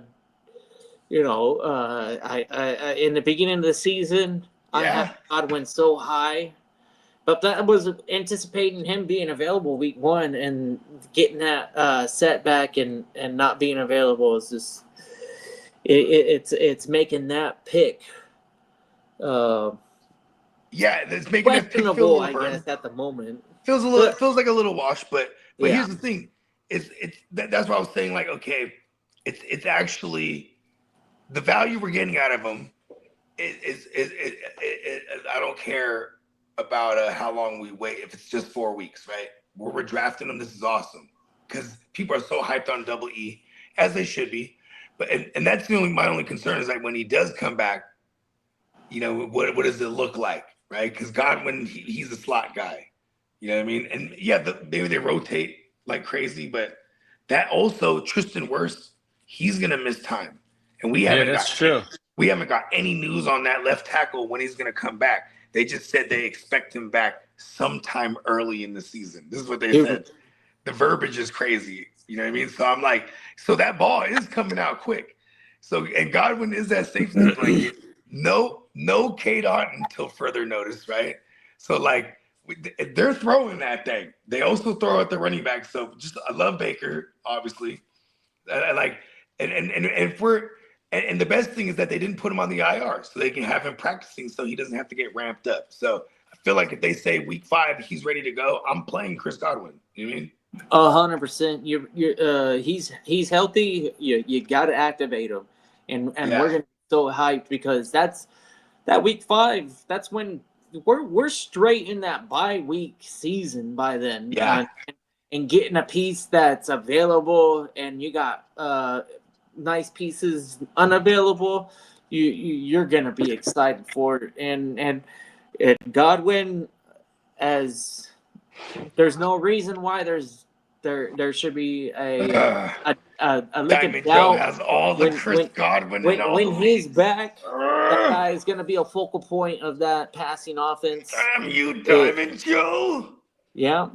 Shout out to Diamond Joe. You know, when He beat me to Chris Godwin every time. when you get to the He never diamond hurt me. status, that's testament that you need. There's You an know, entire I'm going to show challenge about him it. to a disco dance-off next year. All right, Disco Diamond Joe? I'm challenging you to a disco dance-off. Speaking of diamonds, we got our own diamond in Emil. He wants to know what our thoughts are on Aaron Jones in redraft, and if Aaron Jones and Adam Thielen, if you were gonna trade those 2 pieces for Ridley, if that would be an overpay. I would do it. I'm doing it. So you're trading Jones and Thielen for Ridley? Yeah, I am not, Emil. So I'm doing it. this I is want 100. Can Ridley? You think Ridley gets like 140 targets? You think? I don't care what Ridley gets. I know what Aaron Jones gets, and I think I know what Thielen gets. And that's That's what's most exciting. Aaron Jones is going to be in a timeshare. Is being for able sure. to have both of them as options and plugging them in at the same time and getting both of their points rather than just getting Ridley's points. You might be needed a pause there. Oh, I didn't catch it. No, That's it's how fine. bad I am. I thought I'm just talking fantasy football, but something went right over my head. I don't know what I said. He said, if I could take both guys and plug them in at the same time. Oh, okay, I got you. That's all good. That's Listen, like me I- saying that is a load. big I- pause. That was like me I saying learned load from in the guys thread wrong. earlier I learned today. from- 100% pause. innocent. None of that stuff even. I never have a. No, it's so hard for me to catch on right away. Pause. It's so hard for me. He said pause. Oh, okay, hard. Yeah, okay. It's you know what it is? Here's how you adopt the pause and it becomes second nature. It's like you just go back to the 90s when we were kids and we can make like foul jokes about like what's the word?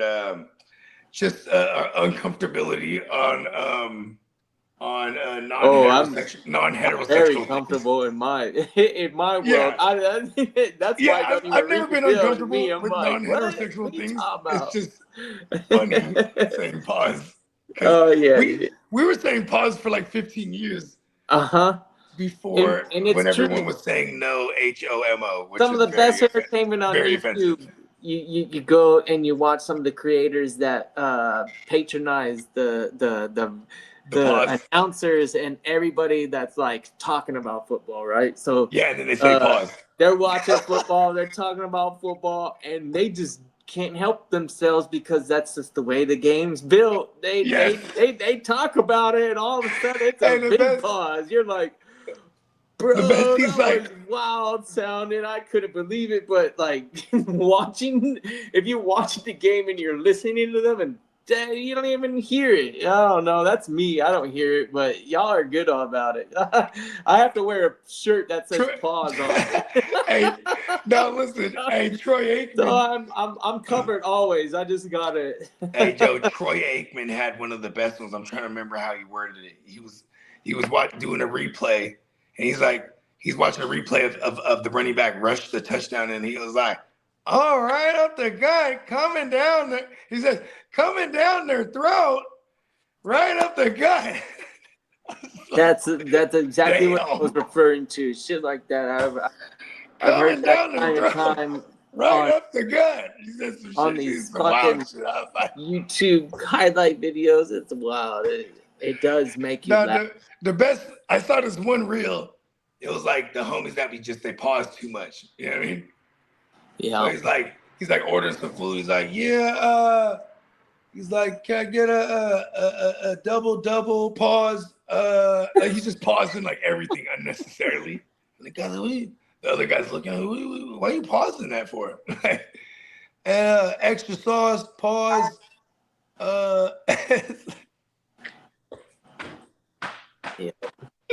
Yeah. It's very immature. I love it. I'll never grow up. Yep. Speaking of value, there ain't a greater value than J.P. Mason. Come on now. So that is gonna be a nice. I'd rather Mason. Yeah. He's going about a round later, sometimes two, but typically as soon as Jones gets off the board, it's not longer. It's not too much longer. Mason starts to come off the board. He's as he points out, they're really close in ADP. They both could be values. 100%, man. NFL is more receptive to committees than it has ever been. And I can remember any time that I can remember as a fantasy player. Yeah. There's so many committees that are we all hate the Jacksonville backfield, but sneakily they all could be kind of, flex worthy. Someone's we gonna don't need a good team. There's gonna be a couple of motherfuckers that come up out that backfield that we're gonna be able to use for sure. Obviously, I'd say ETN is still. We already know that the team is high on Bigsby. He seems to be the favorite on taking some of that early down work, but ETN also hasn't done anything to say that he hasn't earned the right to have a role. Yeah, and Bigsby hasn't pulled the away. pass catching guy. There's no competition here. There's no committee here. Nobody in Jacksonville outside of Brian Thomas Jr. While we're on Jackson, right? What do you buy into them saying they think he's gonna play Travis Hunter? That he's gonna play predominantly corner. Do you believe this?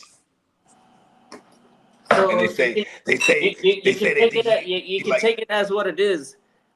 Hunter can play different positions on defense if he wanted to.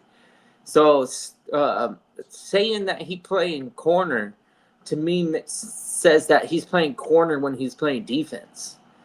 So he's just playing defense. When he's playing, get him in a nickel. Just I didn't hear anything about offense in that conversation. So in college would he shadow? In college, he was the best defensive player in all of college football. Remember, you absolutely loved Tet, and you absolutely love. I liked his ability to. Yeah, but you absolutely love Travis Hunter as a receiver, and I go. Yeah, and then you go. But look at this. Look who's playing week 1. Tino's in the house. What up, Tino? Tino. We got team leader Tino, and we got the motherfucking Johnny Mittens. Shout out to everybody rocking with us right now. Man, we lit. We almost on for about 2 hours now. Shout out fucking everybody that's been rocking with us the entire time. I know you're out there. And then shout out to everybody that fucking supports us, and especially to the man, the myth, the legend, We got the Miles Peacock. He ain't in the building right now, but he's always here in spirit. He's got a kick-ass Nice. sale going on, and since we at that 2-hour mark, it's a perfect time to throw the promo down. Come on, let's go.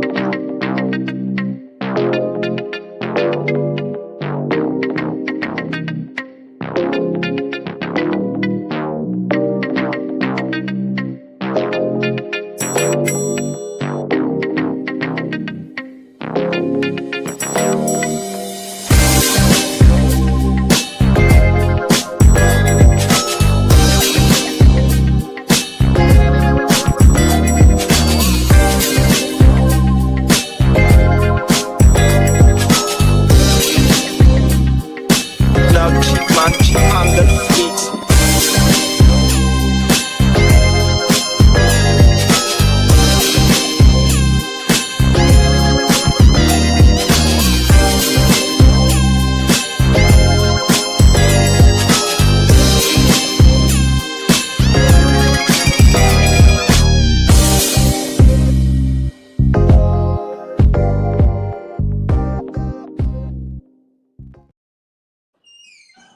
Yeah, shout out to Miles. He's got an admirable talent. He's willing to basically create anything that you can come up with. This guy's one of the best that I've ever come across, and you saw right there. Some of those designs are absolute fire. I've got one right now. Shout out to Miles Peacock. It's funny because like I legit have a walk-in closet and I have a section that's all my Neon Peacock shit now. I'm like, yeah, I like wearing our own shit. Yeah, and the lid today. Look it's pretty fresh. Yeah, got the black, red, and white joint. That's why I threw on the Carnage because I'm like, what do I have that's black, red, and white? Right. Like, boom. You know what I mean? Kill it with the hat. Always got to be repping. It was fresh when we're out there in Vegas and you're walking around and everybody we're all, Neon Peacock dripped up. And pause. Maybe just pause that. It sounded crazy. But you know what I'm saying? But then, you know what I mean? Fedora down. You feel me? That would be dope. If we can get if the Neon Peacock. Oh, we should request that on Neon Peacock merch. Like, yo, can y'all do fedoras? Somehow. Or like a sombrero. Give me a sombrero somehow. Tino said I look like the skeleton in the hotel in Vegas. Hey, Lee, and the first thing I said to Lee, I was like, hey, you hella taller than I thought you would be. I never asked Lee how tall you were. Because people always say that to me. They go, oh, I thought you were hella taller. I was like, oh, no. I always say I'm 5'7". But Lee's never I've never ever heard Lee say, I think Lee might have showed us his license one time online. Remember that one time he was like, here's my ID. We're like, whoa, don't show your whole ID. No, I'm 5'7". When we all were like, we need real IDs. Dude, so here's me and my brother. He has a passport, but he forgot it in his luggage, and we sent our luggage off, right, on the road. So we're at the airport, like, all right, fuck it. As long as we get there with, like, at least 3 hours or 2.5 hours at least, we'll be good. Because we figured we're going to have to go through this whole process. We get there, they're like, go ahead. We're like, all right, cool. So now, all right, now we have 2 hours to kill at the bar. So, like, I definitely, like, partied all the way until the plane, until home. Yeah, shout out to Vegas. Vegas wins as usual. So we got a question from Emil. So in week 1, who we starting? Dylan Sampson or Jerome Ford? Jerome Ford. I'm on the Ford crew. I think in the beginning of the season you got to go with the veteran. The veteran's going to get the heavy hand, and hold on to Dylan Sampson as long as you can, though. Yeah. I don't think the Judkins thing is going to turn out pretty for Judkins. No, he still hasn't signed either. So no, yeah. and Ford, for what it's worth, he hasn't ever done anything to make you not confident in his role with Cleveland. Cleveland's the same team as it has been for the last 2 years. We don't expect much. The Ravens run that division. The Bengals, even when the Bengals are terrible, they're still way better than the Browns. And the You know what's Steelers. crazy? You know what's That crazy? As Steelers team phenomenal. ain't gonna ever not fight to the death. I mean, Hold on. As phenomenal as Joe Burrow and his Bengals offense is, right? For some reason in his career, he struggles against the Browns defense. Oh, Like, it's just, well. it's weird. Maybe it's a division thing, but out of all, he doesn't struggle against Baltimore. He doesn't struggle against the Steelers. It's the Browns defense out of the division. It's kind of weird for Joe Burrow specifically. But Ford this week for sure. Don't drop Samson unless you're absolutely. Oh my God, desperate. they're playing the Bengals week 1. Joe Flacco on them, bro. Yeah. They're gonna run. They're gonna be able to run on them at least. Like the Bengals cannot stop the run.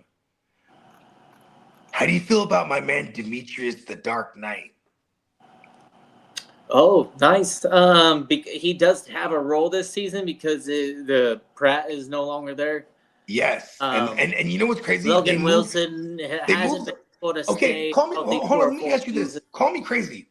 Logan Wilson was never the middle linebacker. They moved him to the middle. Or am I crazy? Has he always been the middle? You're crazy because in college he was definitely like the best middle linebacker. Middle linebacker. Yeah. Okay. Yeah. I am crazy because I was like, Yeah. why? Yeah, he's like, always been a middle linebacker. okay. And Pratt's always been the Sam or the wheel.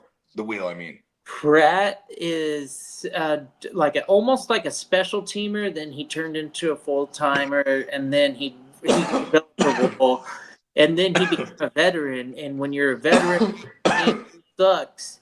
You end up being a captain, and then he just had that role.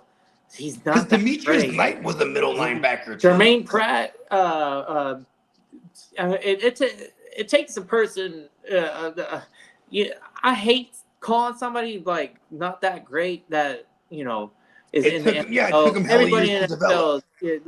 develop. It's weird for me to say this, but for what it's worth, Pratt really isn't the best linebacker. Honestly, No. he's no Robert Spillane. He's no Bolton. But I like where you're going with Robert Spillane though. There's at 'Cause, least like, he's no 20 anal zone. Like linebackers that are like heads no and tails Olakun. way better than him.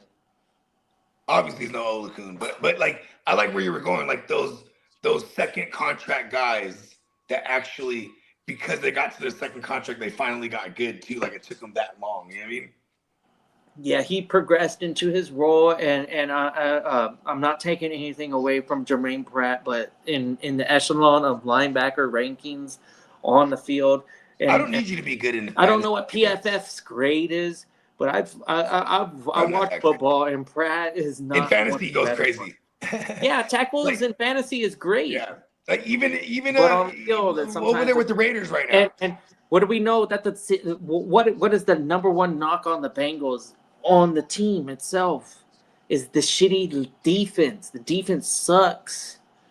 Pratt was a part of that sucking. And like, okay, because like I saw everyone going in on the Oren Burks because it's gonna be those three in a row, right? Oren Burks on the Sam or on the wheel, and then Logan Wilson played MLB, and then my man Demetrius the Dark Knight, right?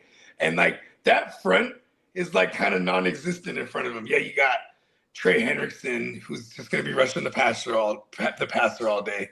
You got Stewart, the young kid. And like I couldn't tell you any of their D tackles because they've always been shitty the last couple of years. Like these guys are gonna rack up hella tackles, bro. You know what I mean? Yeah, Like, we love it for fantasy. We it's a different way. It makes sense for us to reward tackles. That's just the way that fantasy works. Unfortunately, Give me the Dark Knight. Yeah, unfortunately, like usually. Who'd I you don't know. play? Okay, Here's who'd an you play? example. Dark Knight Wan'Dale or Kenneth Murray? Robinson. Dark Knight or Kenneth Murray against Saquon in them on the opener. I might go Kenneth Murray. He's with Wait, the Cowboys. who's running against Tennessee? No, Kenneth Murray's with the Cowboys now. Oh shit, Cowboys. Yeah, he's playing. He's with Matt. You know what I don't like about his role in the Cowboys is that they can rotate him. They do There's got Shamir. they got Shamir James, who no played middle reason why. linebacker out of. Where's Shamir James out of? Is out of the U? Yeah, but he's a edge rusher. No, but JD told me they had him play. They told me he played middle linebacker as well. I think. They're gonna make him an edge now. Because they might make him. They're gonna give the middle of the field to probably Sanborn before they do a rookie. Sanborn has been in the league for 3 years now and played middle of the field in his college career. But he played all of his career with Matt Eberflus in Chicago too. Now Eberflus is there.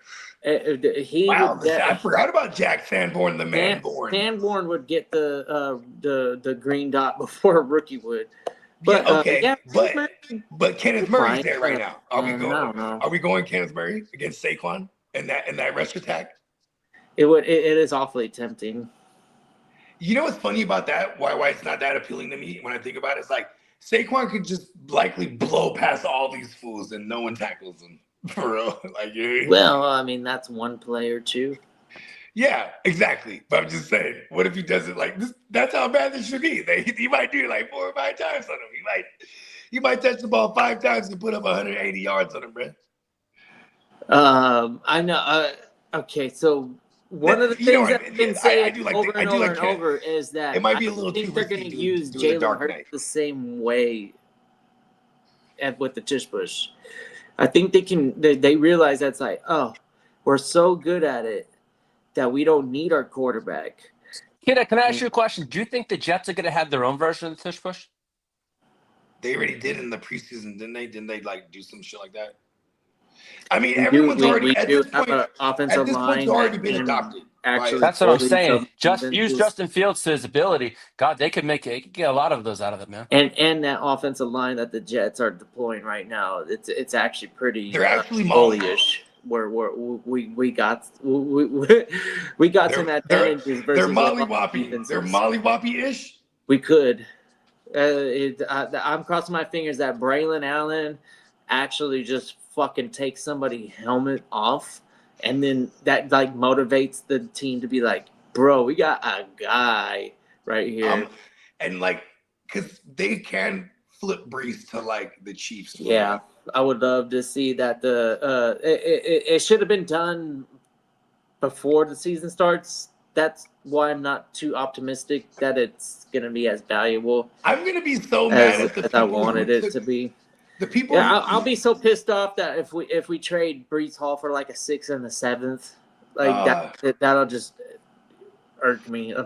We should have moved off of him 2 years ago. Theoretically, that's what it's gonna be because unfortunately we got the dumbass Aaron Rodgers experiment. That whole thing fucked us up. Probably 3 years put us 3 years further back than we need to be.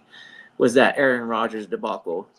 We didn't need to experiment and go for any playoff run with. You know what they should have done? It's the Aaron Rodgers to the Steelers thing should have happened when they had Kenny Pickett. They should have just been like, okay, he's not the guy. Let's go get Rodgers. I don't know why they. Because remember, the Steelers were one of the first ones to take their hat out of the race when he went, and then New York Giants were the last one. Remember, there was a little bit of murmurs of Tennessee. And then that quieted down real quick, and then it was just he was bent on going to the Jets, and I got it at the time because Robert Saleh, he went to war with Saleh in the post game a bunch of times, and Saleh bested him with my Niners a bunch of times, and so there I feel like from a football standpoint he was like, okay, I'm gonna go to this guy where he has a defense and I don't have to carry a whole team, and it was just super unfortunate that he tore his shit. And then that deal was already bad 100% now. You know what I mean? Once he tore his shit that free. Ironically, here's Aaron Rodgers with the Steelers now in week 1 in the Meadowlands. So now makes it 3 years in a row. He starts week 1 in that fucking stadium. Like he could have just been a Steeler a couple years ago. But also back then, it probably was still a lot about the money because back then the Steelers wouldn't have paid him no 50 or whatever it was that the Jets did. Yeah. Definitely traded for Devontae Adams. Like it was the most valiant effort ever, if you think about it. Like, last year at least, right? And we were so far away from. And what was the record last year? But for the year before with Zach Wilson, was it far off? I think we won 5 games last year, right? Oh my so God! The year before so we might have won more.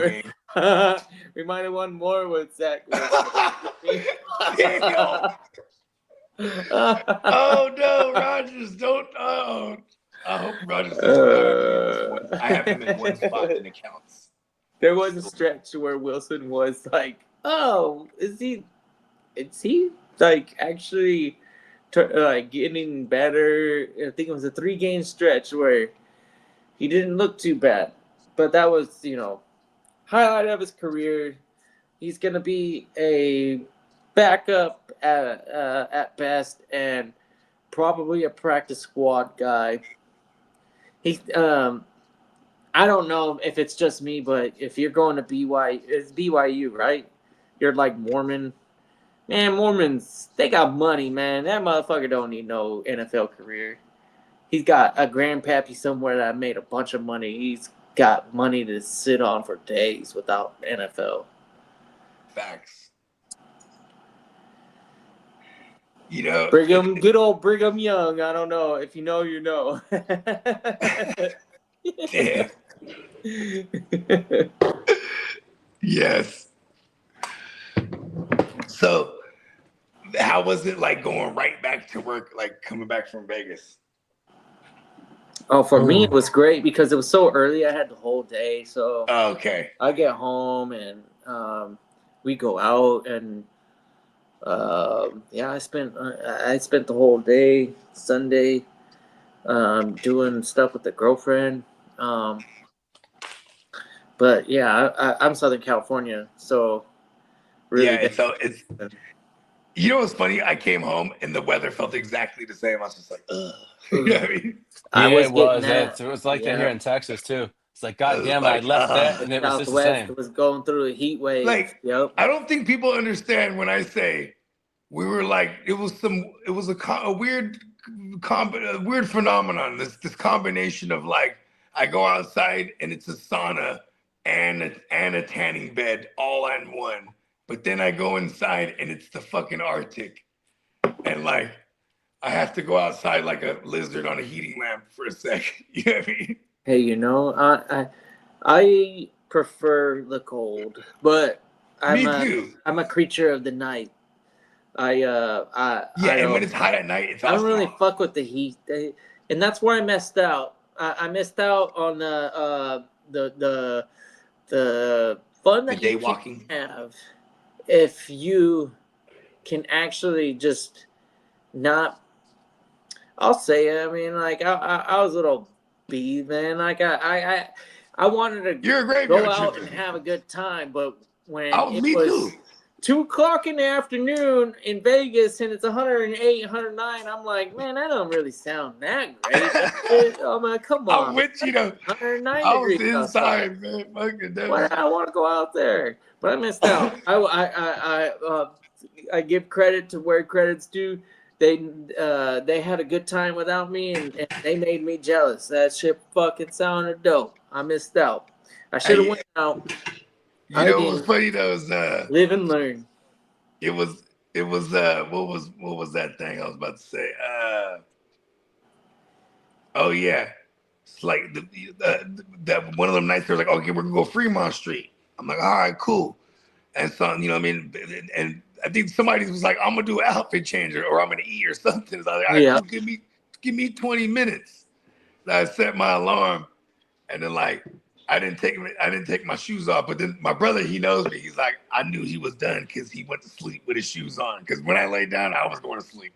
Like now in hindsight, I was like, because I guess they tried to wake me up. I don't remember none of that. I was like, fuck it. Yeah. But it was like 3 a.m. Vegas. That's like, it's like that's still alive. You know what I mean? That's I was like, wow. My girl's like, yeah, right. You didn't party all night. I was like, I crashed out. Even Yeah. Derek was like, all right, fuck it, bogey's out. Fuck it, I'm just gonna lay it down too.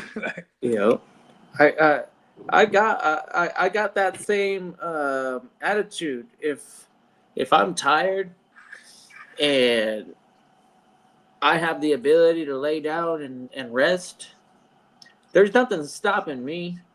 Yeah, I've seen you. We'll be on a train. We could be on a train. You can sleep standing, holding the thing.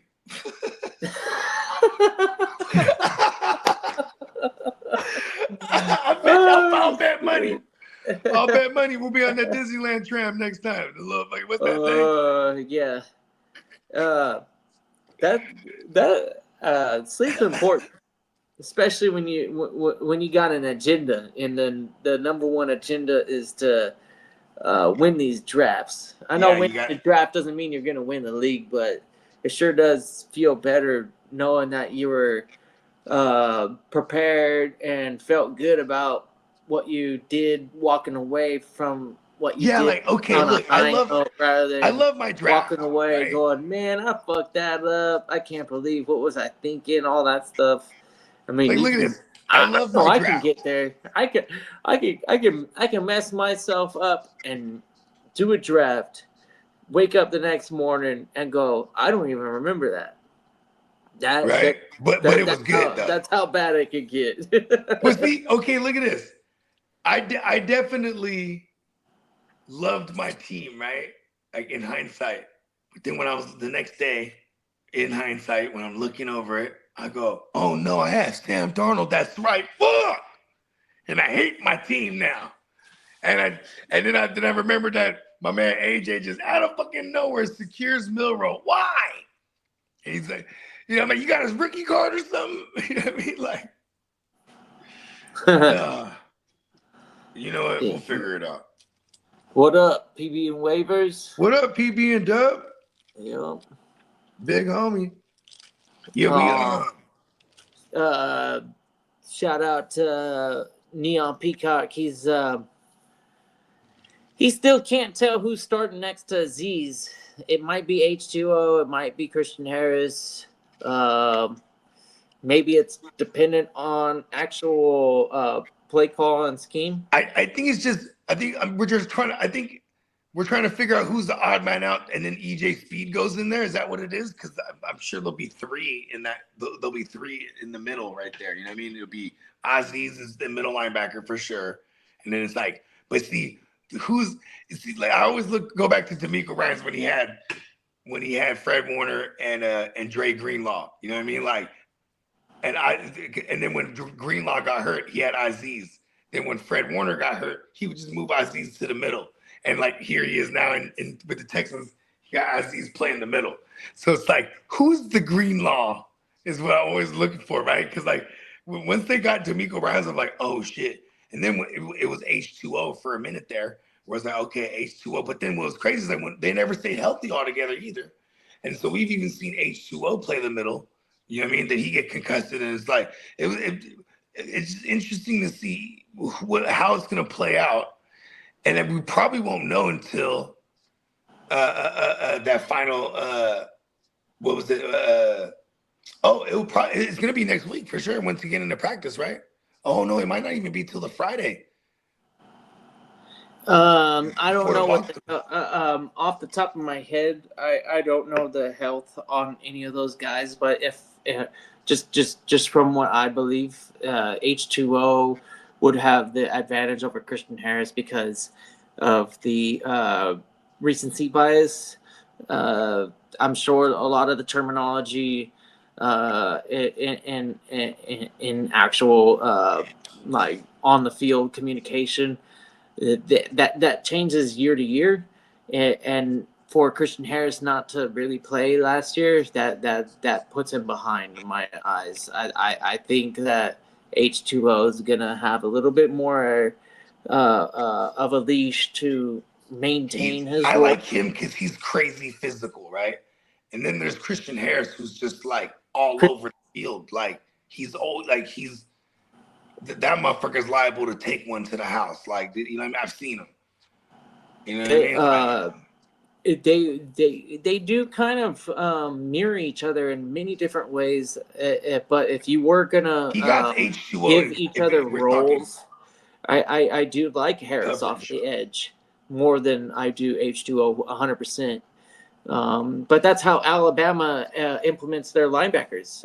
They put them all over the place. So when Harris was playing Did in college, Christian Harris came out of Bama too?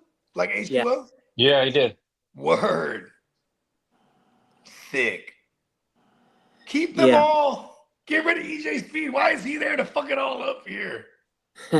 I think durability matters. Yeah, it's true. And They when, got hurt. when you I talk mean, even about 2 years ago, when remember when they had Cashman and Perryman, it was like they just guys kept going down, pause, and they just kept rotating these motherfuckers. yeah, EJ Speed was a special teamer who progressed into a role player and then had a starting role and then eventually got the green dot. Speaking of EJ Speed, I've been trying to pay attention. Who's going to be the next guy to fill that role beside Zaire Franklin, right? And like they just picked up Zaire White. Or not Zaire White. What's his name? Kaiser White. Oh, The Colts. okay. Yeah, So it's probably good because they cut. He was really good with the Chargers. I think he was better with the Chargers than he was with the Cardinals. I mean, he was good with the Eagles, obviously.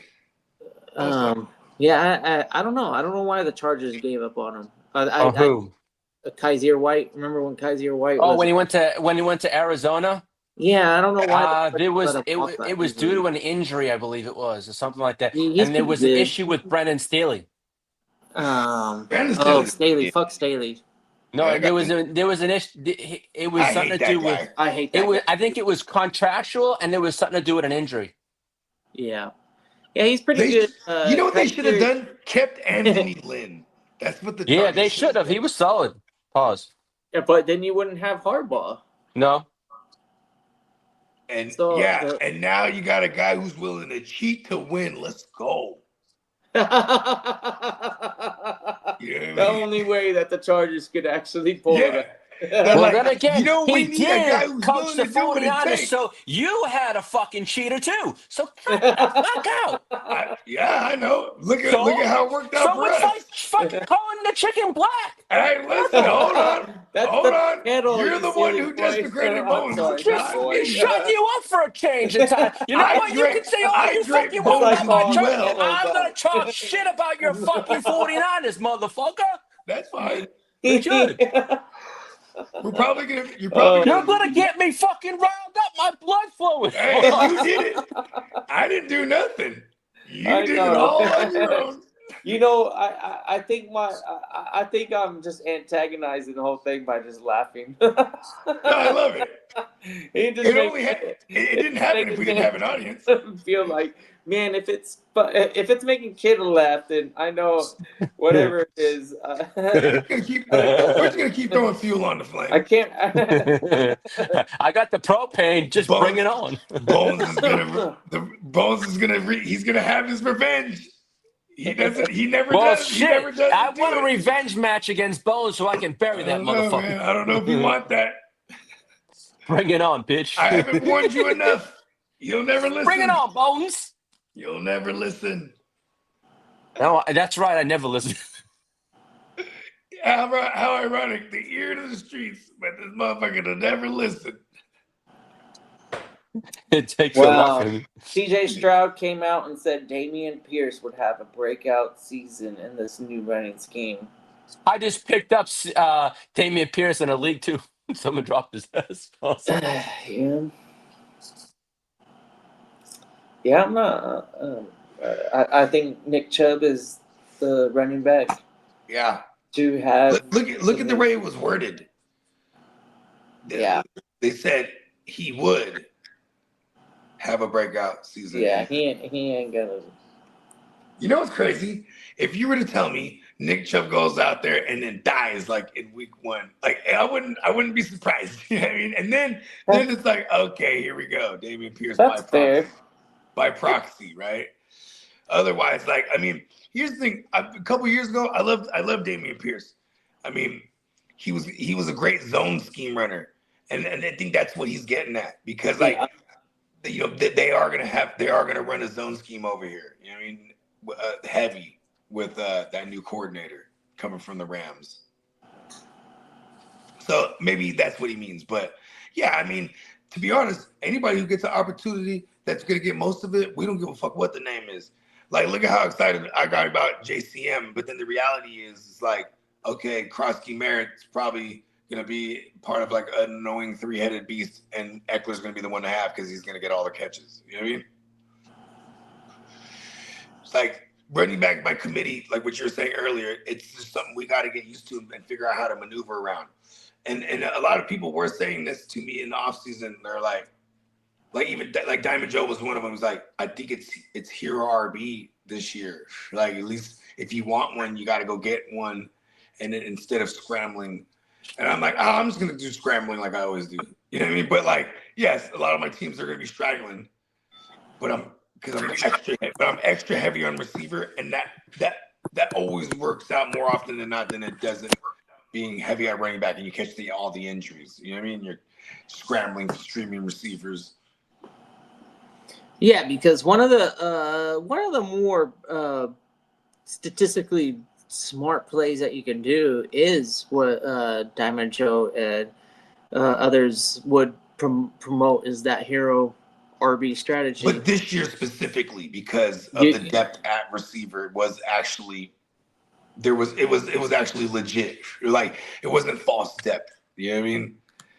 There and the RB2 is so like they're so stacked close to each other that the separation and value, you could wait 10 rounds and get the same value. Same guy. If you deprioritize, which it's hard for a lot of people to do that with running backs, especially because when you get a good, not give a fuck about them. When you get a good running back, that's a league winner, right? So CMCs and Bijan's and Jahmyr Gibbs and these guys recently that have had these RB1 finishes, they do provide a ton of value.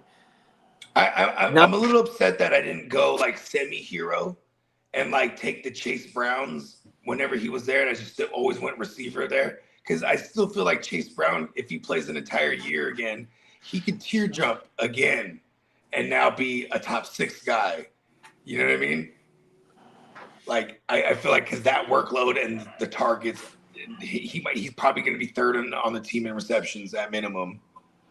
You know what I mean? Zig and zag, man. There's multiple philosophies, but I think if you can if you can narrow it down to a zig and zag profile, you look at your league and you watch how the majority of the value gets spread to positions, and if you can see an opportunity to jump and take names at high value respected to their positions and push running back off. I think running back is the easiest one to push off. Wide receivers, a little bit tough. You don't want to avoid. For example, even in I'll give you an example here. Like, say this actually happened. Like a 14 teamers, motherfuckers went heavy running back. Then they start plucking the Terry McLaurin, Cortland Sutton, Chris Godwin, like those are great. You're like, oh my God, this guy's looking kind of nasty over there. Pause. You know what I mean? And it's like, because me, I'm not patient. I'm like, I want to get a bunch of the top tier receivers as I can, or the ones that I feel are tier jumpers at least, and then I'll just scramble for the running. I'll scramble for the running backs. Yeah. Hey, let's bring up a draft board to see. Just to give everybody something to look at. I'm gonna bring up. This was a Superflex league that was built around the one PPR format. So let me just get this ready. I'm gonna pull this up and then Drop it in this way. This next week of news is gonna be fun because we're gonna get fools like named as starters and things of that nature. I love this because this IDP, the IDP side, that's the side where like, bruh, like, gotta be solid just as on that side, just as on the other. Pause. All right. So this We gotta matchup get you is a between- professor. We gotta get you a Professor Kid a drop or something. You know what I mean? When we do these things. Shout out to Bakes. He's in the West Side League Big with Bakes. the panel. The panels on the on the leagues. Two. Him and I are going up against each other. Right now, he's projected to beat me by 2 points. So, pretty close matchup. Let's see what we got working. So right out the gate, we got Patrick Mahomes and Geno Smith, IPOC and Jonathan Taylor, Chuba Hubbard, Breece Hall, Xavier Worthy, Justin Jefferson, Demario Pop Douglas versus Mike Evans, Cooper Kupp versus Keon Coleman, Trey McBride versus Cade Otton, Jerome Ford versus Brock Bowers. Brock Bowers as a flex is pretty nasty. Obviously, he's kind of trolling with that. I don't know how you put Brock Bowers. It's not even like for me.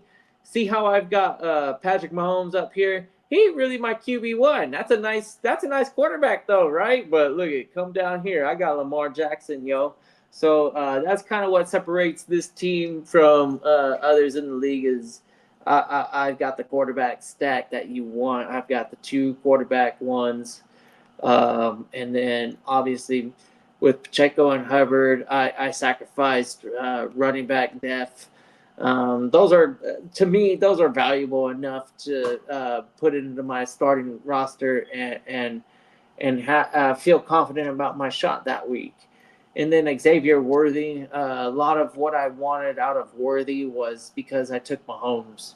So I took Worthy after I took Mahomes. This is a super flex league. Liked Worthy to, obviously stack with the quarterback.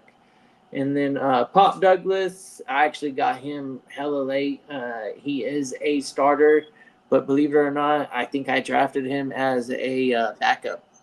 But he provides starter value to me. And even though I drafted him as like a WR 5 or 6, I'm still putting him in there as like a WR 4. I'm not afraid of Pop Douglas. I think he's going to be one of New England's most important pieces.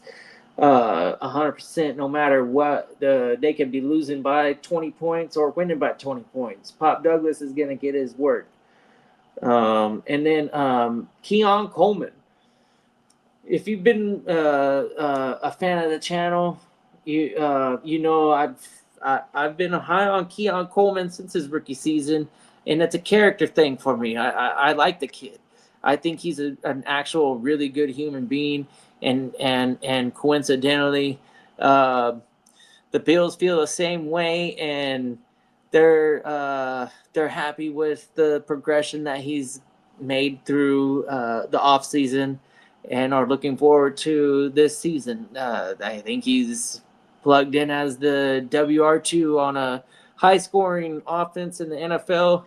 Yeah, I'm definitely grabbing that at value. And crossing my fingers for the best. I didn't have to work too hard to get Keon Coleman. You know what I mean? So I think his value is gonna surpass his ADP, and that's what we're doing in fantasy. You're gonna hear it all the time, and then I still think it goes undervalued. Where in redraft, when you're building your starting roster, I'm not necessarily doing it with a weeks 10 through 17 in mind. I need to get there first. So I'm not putting too much value into rookies in a redraft typically. There are some exceptions where you know that a rookie is going to have a definitive role and have the volume to beat his ADP, but not often. You know, it's not obvious very often. You have to wait for opportunities, and whether it be veteran just not performing or injury or whatever. But I like Keon Coleman. And He's poised for a breakout. Cooper Kupp. You think him and Darnold could develop some sort of? Here's my exact thoughts on Cooper Kupp. Is that like he could also hella block, and he's gonna play predominantly in the inside and in the slot, obviously, right? But like he's gonna be like kind of like a tight end for Darnold, right? He's just gonna pepper him as a safety blanket. That's how I feel. Yeah, well, JSN, he definitely. That's annoying for JSN, is what I'm saying too, though, because like JSN, I think he played 70% out of the slot last year. Maybe even if it drops down to 50%, that's still annoying because JSN was like one of those guys. He got 100 catches last year. It's like if you're pushing him out wide more often than not, that 100 is gonna go. It's probably gonna be a ceiling versus like last year that could have been like maybe something not a ceiling. Maybe we could have seen like 100. I was thinking we might have seen him hit for like 120. You know what I mean? Easy. Then they signed Cooper Kupp, and that threw my whole shit off. I was like, man. All right, so but can Cooper Kupp stay healthy too? You know what I mean? Look at all I see is JSN, Cooper Kupp. Fuck the Bobo. That's boo boo. We already know what that is. Oh, you know who got named the number 3? Derek Young. Who? Okay. Torrey Horton. There you go. Rookie? There you go. Okay. He got named the 3rd. You see what role that this guy's gonna have? He's gonna be the. Do you remember last year? You remember last year with Kubiak, with Clint Kubiak with the Saints? How week 1 and 2, it looked phenomenal. MVS. He's gonna be the Rashid Shaheed. Yeah. He's gonna be the Rashid, because MVS, yes, that role. Yes, you're right, because MVS took over when Rashid went down with a season ender. But yes, he's gonna be the Rashid Shaheed role. That guy who just takes the top off. That you know, you're gonna like this Torrey Horton, right? Okay. You're gonna like this. Check this out, kidda. He's drawing a Puka Nacua comparison. This is not what I said, but this is what they say. He draws a Puka Nacua, and maybe it's because he's a 5th rounder that could be a guy who was supposed to be like a higher draft capital. I have so many shares of Horton too. Yeah, let me get one. Did I have one? No. All right. Well, this is neat. Let's see what we can. Yeah, I feel like you'd be a Torrey Horton guy, because like, and like, even though Kupp is the number 2, I feel like he's gonna be like used like the tight end for real. So like the number 2 receiver on the outside is gonna be this kid. Like he could be a thing. You know what's funny? He was dealing with like a hamstring the last couple of weeks, and I think he's good to go now. But I'm like, oh, he is like Puka. You know what I mean? I'm like, but you know how it is in Division 2. They're gonna they duel each other they try to mirror image sometimes, and like, yeah, this is their Puka apparently. Yeah. Yeah. I'm gonna. Yeah, I'm pretty sure you'll look into them. Pause. I think I'll roll one more and we'll put a bow on this thing. Yep. So we got some highlights of the rookie with Seattle. It's real quick, just stuff that happened in preseason. Who knows what type of pass? That was a great interception.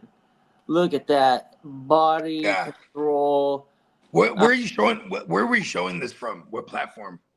I'm on YouTube. Yep. Okay, but but these aren't shorts though, huh? It No, might this is just a highlight reel, and Yeah. if you want, what I can do is I could do like something like this. It's not from an NFL channel though, right? No, Okay, it was we from, should be good. it was from whatever, and then I think as long as we're talking on it and there's no audio and a bunch of shit like going on top of it. Well, just to be on the safe side. Yeah, no worries. Well, because the shorts were all good. Like if there's like highlights and shorts and stuff, apparently. So it's hard to tell from the rookies preseason. I wouldn't put too much confidence stock into it. Yeah, I mean, it's a lot of Coach Speak and camp buzz. There's a lot to like in the NFL, and I do like that he got named the number 3 like though. that is this a little bit too much faith for me. I want to bank my money on guys that are proven and are sought after. But part of the game, go to war to obtain. You know, like somebody like Torrey Horton. Like you pick him up. Yeah, we're not throwing him in the lineup cool. right now. Look at me, I got Torrey Horton, and everybody. I'm just saying, like who the fuck's that? in the second half. See, and that's the issue too. Is like if you have to wait on some of these players, they usually get dropped real quick. But in the second, these are the type of guys in the second half that could be like some names that pop up. We're like, oh, okay, you know what I mean? Yeah. Oh shit. So okay, that's a squad kid. Check out my team. Okay. What did I have up before? Did I have the did I have this one? The West Side League? Okay. Yeah. Okay, yeah. I was naming off my team. That's what it was. My bad. I didn't know what was going on with the chat. But yeah, let me pull up Derek's squad. Derek. Shout out to Derek. Is one of the guys. Man, I apologize, Derek, about the food situation. I completely you know what, Derek loves us. Yeah, he went out and got some chicken parm. He's like, you know what?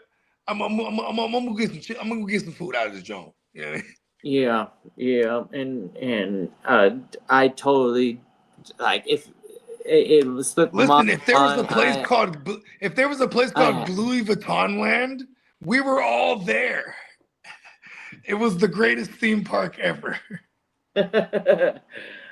Okay, so we got the matchup between Dennis and Derek in week 1 with the West Side League. This was the Vegas League. Same league that I was naming my team off of. So these two are competitors. We got week 1, Goff versus Herbert, Saquon versus James Conner, Bucky Irving versus Jalen Warren. We got JSN versus Malik Neighbors. We got Jerry Jeudy versus Puka Nacua. And we got Jameson Williams over on the Team Dennis side versus Olave on Derek's side. Olave. I have a feeling Derek's got a short leash on Olave, 100%.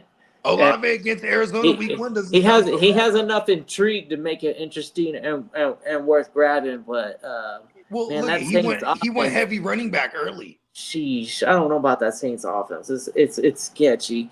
And then did you see the update? They actually had Shaheed more valuable than anybody else out other than Kamara. I think Kamara is the most valuable fantasy piece, and then the second one is Rashid Shaheed. Let's go. That's wild, bro. He's the fastest guy on the planet. The quarterback situation over there is so ugly that they're like, I don't know if it's gonna be Shug or fucking the kid. How mad is Alvin Kamara? He's just like, fuck, I gotta do all of it and get beat up in the box with 8 stacked boxes and shit. You know what I mean? Man, well, luckily for us, he catches the ball. Owners, he catches it. You know, we don't care if he gets 1 yard or 5 yards. Just make sure you give me 10 of those each game. We're PPR Kamara. We're not Standito Kamara. We're PPR Kamara. Who is that Standito Kamara? Standito Kamara, man, you gotta rethink your strategy. He's hella. It's like, who invited him to the party? He's hella mad. It's like, well, I didn't know it was a PPR party. I'm Standito Camara. Get the fuck out of here. The fuck out of Yeah, here. give me 10 receptions for 12 yards. I'll take it. 100%. And, then, you know what I mean? And he's still a good runner, right? He's probably going to string together me 50 or 60 yards. We're okay with it. Let's go. Yep. All right. So we got some value for sure in the WR3. I like it. And then we got Laporta over in Derek's squad versus Kyle Pitts. You know, Kyle Pitts is a tired story. I'm not too sure. I know every year someone goes, you know, this might be the year for Kyle Pitts. It's a tired old story, man. I swear I've seen that. And shout out to the Rashid Shaheed. Derek has got Shaheed. Let's He's go. got Olave and Shaheed. He's living dangerous. He's like, I don't give a fuck, bro. Somebody's gonna catch. He was having a good time in Vegas. And then, you know what? Derek is very sharp, and I'm not even joking. Like, man, that Packers Cowboys game is a Sunday night football game too. Okay, cool. But yeah, he's an official playmaker. So is Dennis. So we got two playmakers. Yeah, we got two playmakers on this week one matchup. Two Titans clash in week one. You got one who's heavy receivers because he's a bogey disciple. You got Derek, you know, stylistically he always had his own style, and it's like Bruce Lee style. Like he's like water. And in this case, he was like, I'm going heavy running back. He couldn't pass on the Saquon, and he doubled down with Bucky to have a massive 1-2 punch out run. You know what I mean? He got the value QBs. I like the contrast of these two teams week one. This is gonna be interesting. Yeah. And you know how we do around here. We play IDP, all right, folks.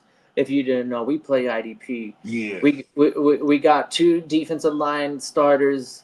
We got the Van Ginks versus the Hutch, and then we got Bradley Chubb versus Harrison Landry, and then we got Caden Ellis going up against Nick Bolton, and then Jermaine Pratt and Quay Walker rounding out that LB2 position. And then a big hitter, Brian Branch. If you're in an IDP league, he's one of the IDP flex like only leagues. In a world where middle linebackers dominate, Brian Branch, as a DB, finds himself squeezing in there and being relevant in top 12 IDP conversation. This guy is pretty talented, especially the way that Detroit can utilize him as a pass rusher. Well, the Miami if he gets to the quarterback, man, linebackers coach just got arrested. Almost 100 tackles is mighty valuable. Just as valuable as any middle linebacker. If you rack up those stats. Hey, Bogey. Yeah, okay, go ahead, Lee. Go ahead. I was like, Lee, I knew Lee had something. Go ahead. Yeah, the Dolphins outside linebackers coach just got arrested for domestic violence charge. Okay, well, yeah, he's a piece of shit. Yeah, he is. But yeah, and some of these IDPs too. What's crazy is like you gotta not be afraid to see them project zero because just sleeper head they aren't all the way caught up. Shout out to sleeper though, give me money. You know what I mean? But yeah, like, you know what I'm saying? So like sometimes the projections, like, you know what I mean? It might not show exactly what it's going to be, but at the same time, you know what I mean? We know what time it is, you know what I mean? Yeah. Okay, pull up mine. I haven't even looked at my week one matchup. I don't even know if my lineup is set. All right, hold on. Let's see what we got here. We got you and Adam going up against each other. Oh, okay. We got a classic rivalry. Yep. We got Purdy versus Kyler. And then Bogey, you got Caleb Johnson, Javonte Williams, CeeDee Lamb, Drake London, Ted McMillan, Zach Ertz, Romo Dunze, Ricky Pearsall. And then who's your second quarterback? Oh, Sam Darnold. So I definitely haven't set the lineup yet. Yeah, you'll have to figure that one out. But maybe you want to put Darnold on the bench. Who knows? No. And then we got the young buck in Jared Verse. He's a dog, man. What a rookie season. I know. I'm And hoping then- he can follow through. And then Jalen Carter. We don't really prioritize defensive tackles, but Jalen Carter is such a guy. Yeah. Nobody really can stop. Nobody this knows about guy. Jalen Carter, really. This guy is as almost unstoppable up the middle at For pause as anybody in the game right now. He's like a giant Aaron Donald. Yeah, Aaron Donald was small. You know what I mean? Motherfucker is For a DT. damn good at what he does. And then Terrell Bernard, we got the bogey. Yeah, We come got- on, the bogey with the special. bogey favorite right here. And that Buffalo middle linebacker is so valuable. Love him. And he fills the role really well. Yeah, and, for a little guy too. And we got the second year linebacker out of Green Bay, Edrin Cooper. He's got to break out. You know, it's his opportunity. We got Quay Walker and Cooper, so we'll see how it works having the youth on the field.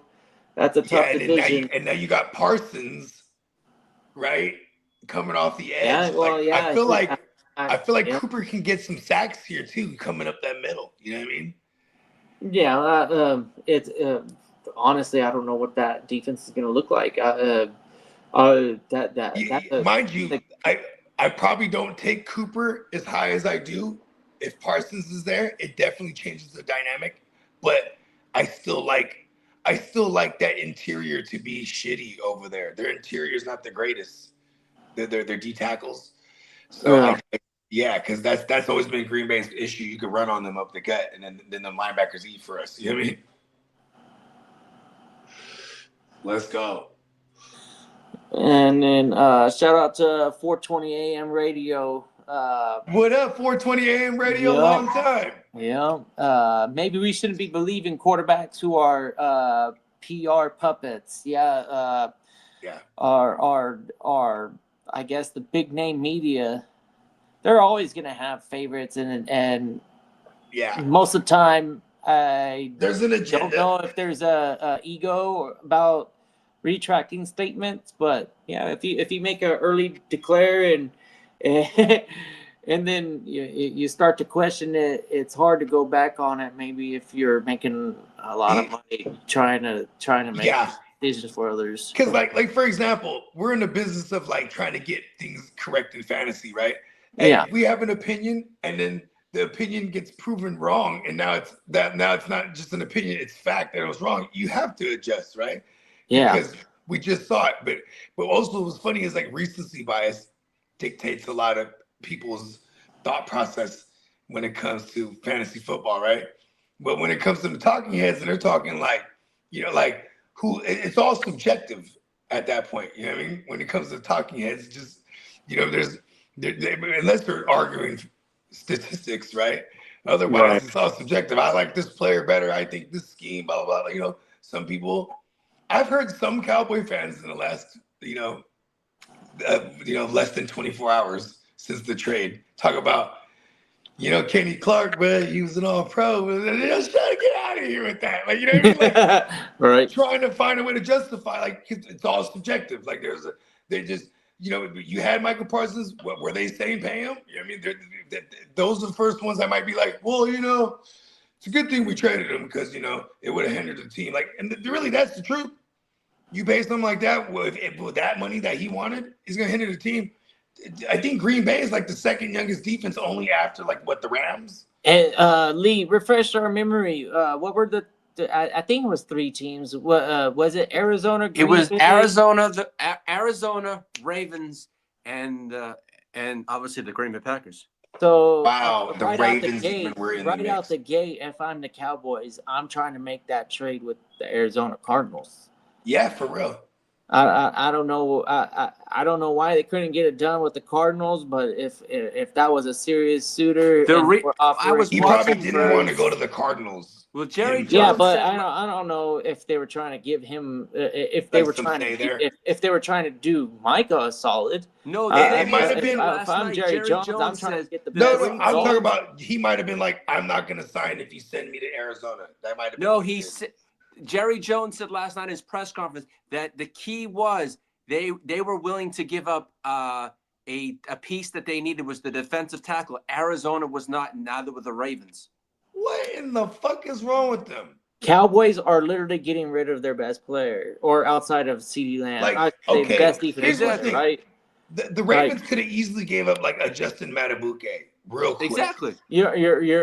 You're telling me that Even though you're he trying to paid. win a Super Bowl and just replacing Micah Parsons' production with Kenny Clark, which no disrespect, but And No, and for he's no Arizona, Parsons. it's like, what, you don't want to give up like a Josh Sweat or something? Like, what, He's lucky if he's going to be in the league in a few years too. who? there's just no comparing Kenny Clark to Micah Parsons. There's No, exactly. There's no not. world where that is like No. acceptable. I mean, yeah. I guess he put his foot down. I want this amount of money. I think that he got 4 years extension at 47 or something like that, versus the Cowboys were trying to give him 4 years at like 40 or something like that. Yeah, I think it was 4 years at 40. Man, did you check out that Miles Peacock? Peacock dropped in the group chat the fucking ceviche, and Ooh, I know that's a on the bunch beach. special right there. The ceviche that oh. I was gonna do this. I was gonna do the ceviche, but like we had to run around for like the ingredients. I was like, you know what? We're just gonna stay carnivore. We just got everything, the tri-tips, The ceviche would have. because I wanted to make my ceviche. My ceviche. That I'll save it for ceviche next would year. have been money, though. I kid you not. I probably would have been going back for seconds and thirds and fourths because that shit gets better over time. When Yeah, you went- because it's so. just in that. Yep. It was so. You know what's the simple because best it's all about that flavor? is I can only make a big batch too. There's no like making a small batch of ceviche. You know what I mean? Oh yeah, yeah, 100%. And you start And- eating the ceviche with everything. And then that like second day that yeah, after that it's mix in the is fridge so, too. it's so good. Yes. All right, we got Cam the Ham. He's got a 10-man half PPR. His starters are Lamar, Derek What? Henry, Travion Henderson, Swift, Nabbers, Evans, and Tucker Kraft. His bench is Diggs, Pollard, Judy, Drake May, Tank Bigsby, and Rahamador Stevenson with Wandale Robinson. Thoughts on his team for It's a 10-man 10 half team. PPR? It's a 10 team, and I'm like, he should have been like tremendously more stacked, like right out the gate. Well, okay. Well, let's start off with this. Do we have a QB1? Yes, we good have question. Lamar Jackson. I'll be right back. We have Lamar Jackson. That's a My QB. daughter's getting dropped off from preschool. Right on. Nice. I think Lee would agree that Lamar Jackson is an actual QB1. You're Oh, good for there. sure. For Derrick sure. Henry, that's an RB1. I'm pretty sure the panel would agree that that is an actual RB1. And then we'll go with the RB2. And I'll just use the two names that are most close to Henry and Travion Henderson and DeAndre Swift. Those are great RB2s on my teams. I like those names as RB2s. Nabbers has a WR1. I'm okay with saying Nabbers is a WR1. He's gonna get a majority of the most important work in New York. That's a team. They play football every week. I value that. Mike Evans, what don't you know about him? Great WR2. Tucker Kraft. See, this is where you might be able to improve your team 100% is this tight end position. Is it really usually that important? Yes, if you have a top 3 tight end and those 3 tight ends separate themselves extremely far away from the other ones. Granted, you could probably make the playoffs without having a solid tight end. So if you get lucky and you play matchups fairly well and there's some nice names on the waivers, tight end sometimes isn't too difficult. But it's awfully nice when you get like a name like Bowers or McBride or Kittle. We'll even throw Kelsey in there. He just got engaged. So I think that increases his value. He already knows his future. And I don't think he's going to play soft. And then, yeah, the bench is respectable. I'm not panicking if there's an injury because of the type of bench that you got. So I'd say that you get a B in my B plus for your 10-man half PPR team. It's important having a strong quarterback and then a strong running back. The wide receivers that you have, it's hard to say that Nabers and Evans could be a whole lot better. And the bench pieces that you have on a week-to-week basis are gonna help you win week to week. There's a lot to like right here. Good job, man. Yo, all right. Looks like we got a couple guys in here that we haven't thrown a shout out here. We got Carl with the super. What up, Carl? Who has more fantasy points, Olave or Dart? Man, that's shit. That's so good. I'm gonna go with Olave.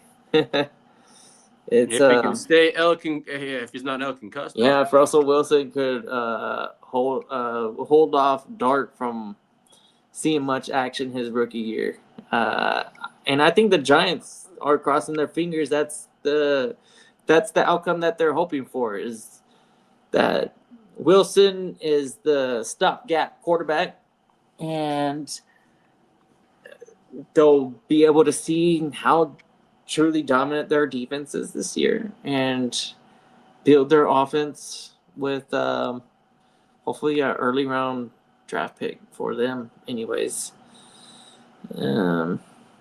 This season, no way.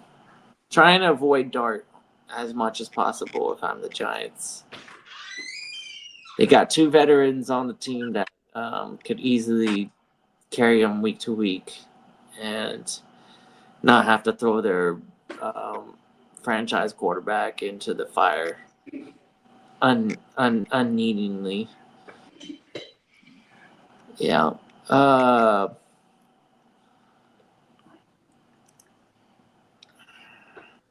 Cole Kmet is a talented tight end. Yeah, he is.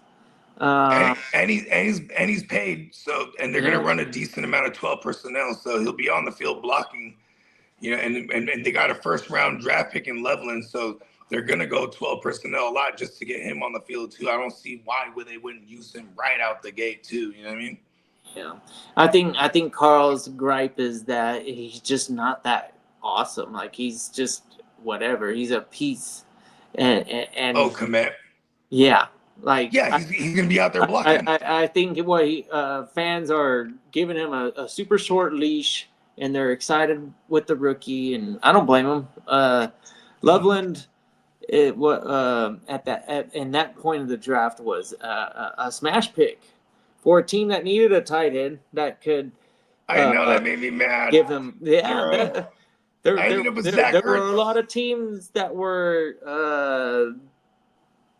Lined up to draft Loveland over Chicago before the draft. Obviously, there's a lot of mocks going on, and yeah, Loveland was one of those guys that and was like, you know how like people kind of buy in people are buying into all the negative pub, like oh, they look sloppy, and Ben Johnson saying they're sloppy, and this. I'm like, yo, in fantasy, they're gonna go crazy. You know what I mean? I'm like, So okay, Derek, you know what I mean? I don't give a fuck if it's shout out to sloppy Derek. Fox. He's a real Cowboy fan, and he's happy that the Cowboys were able to get the 2 firsts. And my argument, though, is that those firsts, they have value because they're first. I understand. But when you're what's trading crazy? elite talent, you kind of want to gain the maximum value on those picks. And when that team that you're trading with might be projected double-digit wins, it's kind of a hard sell when you look at it. At the bigger picture, you're like, what did we really give up? A generational talent for, well, I guess we're going to have to wait and see what those first rounds But then become. it's like, if they pay, but then here's the thing, it's like, if they was to pay him, right, and then they win just enough to be middle of the pack, and it's just like, and it's the Jason Garrett decade all over again, you know what I mean? Where they're mediocre at best, or wild card conversation, and then, you know what I mean? I guess it just boils down to, do we? Is that what we? I guess do, is as that an why we respect organization, I Myles shouldn't say Garrett? we, Do but we the respect Myles Cowboys Garrett more? organization. Is this a straight show of cards that they're looking to move on from Dak and create a whole bunch of money, so where they can get a rookie quarterback contract and then go around the league and start signing players that are gonna fill bigger gaps? Because arguably the Cowboys, they could afford to lose Micah Parsons, and it wouldn't really put them too far behind, especially if they get better in areas of. I heard some Cowboy fans, well, they said, no, bro, we got Kenny Clark now, bro. No, there's a lot of Cowboy fans around me that are not even happy. Nah, I wouldn't imagine very many Well, Cowboy of fans. course, there's a lot of them that aren't happy. But I don't They know. think Jerry got hosed, man. I feel your hate. Share it with me. It runs deep. Yeah, because we talk about Abdul Carter. You know, he's an exciting rookie, and what are we expecting out of him? 70. I mean, he got Kayvon Thibodeau on the opposite. Micah's production, then we would be happy. That that's a good chunk. Micah's pretty good. There's no arguing his. No less than 12 sacks a year. And the pressures is what's most impressive. Yeah. Especially that he's getting double teamed as often and triple teamed at times. His best days to me were when he was versatile, not just one-dimensional pass rush. Yeah, because it became about the money at that point too. It was like defensive ends get way more bread. You know what I mean? Yeah, when he was utilized as like the Mike Army or whatever the fuck, dude, that was dope. Man. Yeah, and that's Dan Quinn. That was Dan Quinn. Like, all right, look at this, watch this. You know what I mean? He has hat backwards. Yeah. Yeah, Dan Quinn's a fool with it. Yeah. Yeah. Yeah, we got we sparked up a conversation by looking at that photo looking at that photo and talking about ceviche. Ceviche, fan favorite. Hell yeah. That would be dope. We have a ceviche off. Let's see, when we do it one day we'll do it in San Diego, and we'll be able to like legit hit like a market and then be able to like, we're having a ceviche off. Everybody makes your ceviche. What fish do you use for your ceviche, Bogey? I'm just doing shrimp and crab, and I use the artificial crab because I make mine. It's like it's almost like a wet salsa. It's you know what I mean. It's not soupy at all. Okay. Yeah. Yeah. Yep. The soupy one is definitely the more traditional one. Yes. You could either like crush the saltine crackers and drop that shit into the bitch. Love it. Or do it with the tostada or the chips. Either way, you gotta add a little bit of that like texture to it though. to really soak up that juice, because like you said, like a lot of ceviche, it's soupy, Yeah. and then when you eat it and you add the tortilla chip or the cracker, and it soaks up Soak that it up. ceviche juice. Then you get to sip in that thing. And then the fish and the shrimp and all the vegetables. What kind of fish do you rock with when you put it in there? We do rockfish because it's okay. Look at that. It's Pun readily intended. available. You can short catch it. So if you're lucky, you're gonna get a halibut off of the beach. But if you can get a surf pool and really cast that bitch out there, you can get some rockfish off of a pier or off of a beach.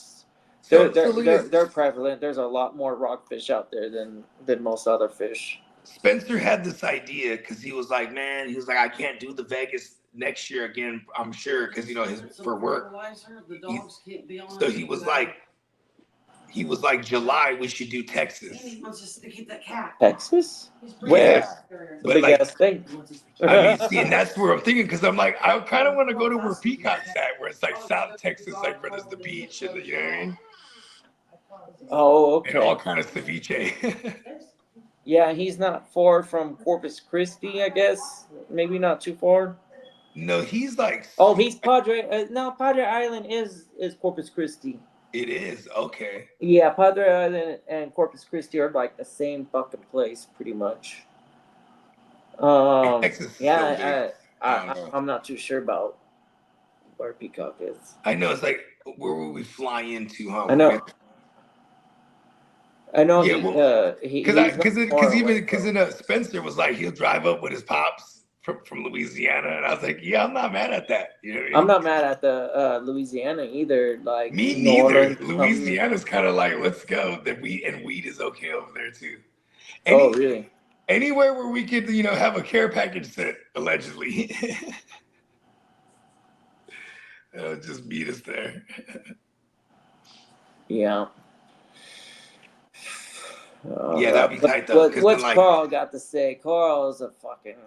That would be badass. Louisiana and get some Louisiana eating. You know what I mean? Man, there's all sorts of fucking eating in Louisiana. That's got to be the only thing to do, really. Honestly, go eat and drink and listen to some jazz or something. I don't know. I mean, and then draft. Yeah, and fantasy football. That'd be tight. Just draft in the middle of Bourbon Street somewhere. Like, is this good? Are we good right here? Yeah, and then I mean, even in South Texas, that'd be dope, right? You know what I mean? Hit the beach or something. You know what I mean? See if we can get like a bungalow somewhere and draft. It'd be badass. Yeah, I guess it'd be like a separate league or something. You know what I mean? Yeah. We'll figure it out. Because even when I was telling Steamboat this, he was like, "I don't care. We'll take it all on the road." Like, yeah, exactly. We'll be all over the map by the time we're done with this thing. We're gonna have a tour. Well, See, there you go. There you go. Tino's got his gripe is that Micah hasn't had half the tackles from his rookie season. He can't stop the run. He is an elite pass rusher, but he can't be a specialized. But he's a specialized player. Because his agent told him, "Hey, look, you look pretty good out there on the edge. That Dan Quinn was smart, and now that Dan Quinn's gone, you don't have to listen to nobody. You just tell him I want to play off the edge.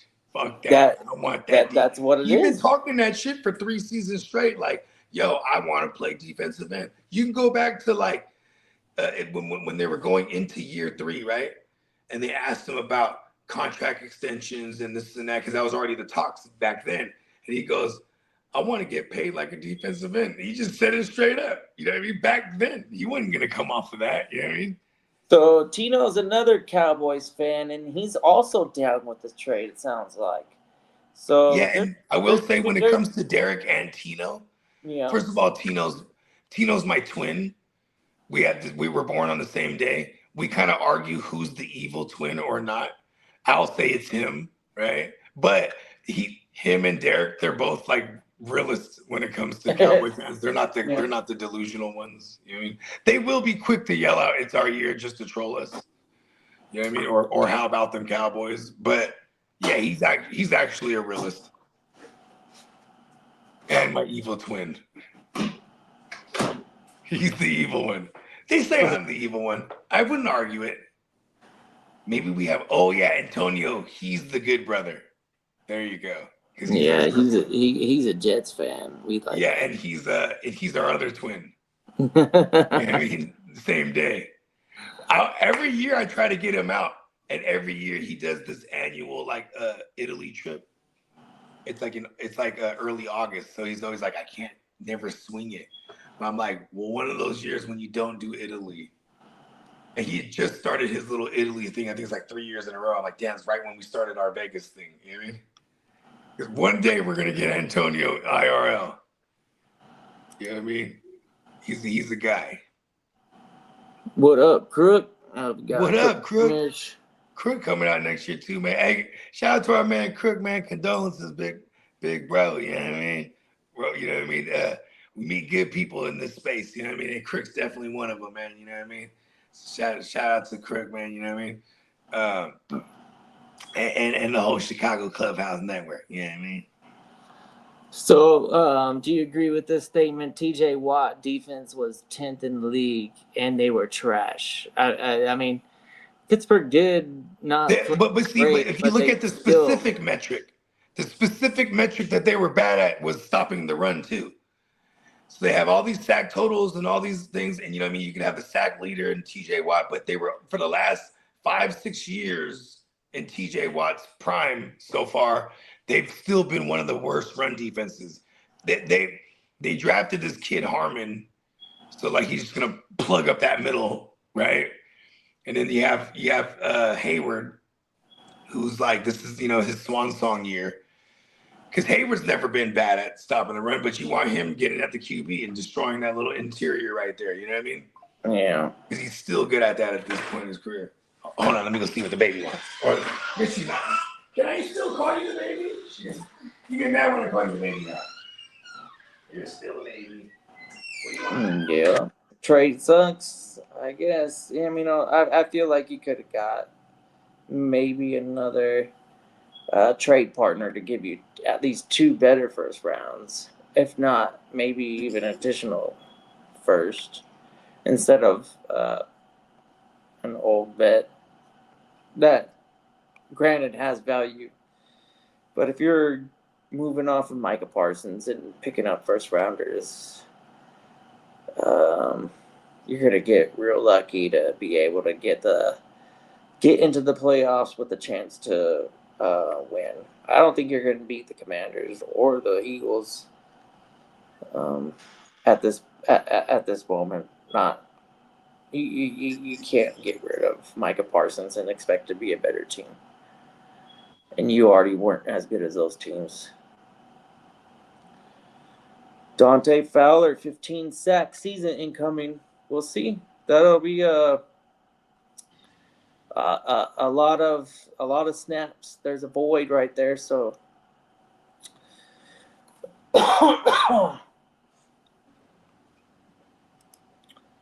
yep. Dante Fowler.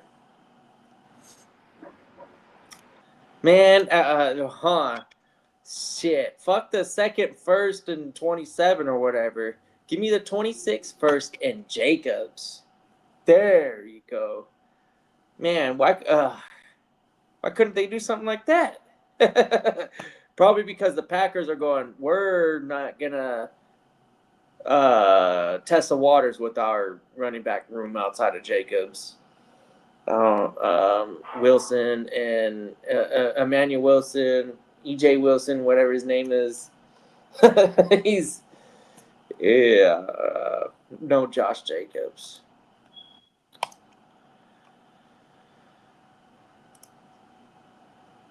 Yep. Keep the picks and punt. You need to beat the Eagles and JD5. Need more firepower. 100%. That's a strong division. As I always say about my Padres, we got to figure out how to beat the Dodgers, and anybody in that division, they got to be saying the same thing about the Eagles. Got to figure out how to beat the Eagles. You know. Are we calling them the Dallas Coke Boys the rest of the year? I think you could probably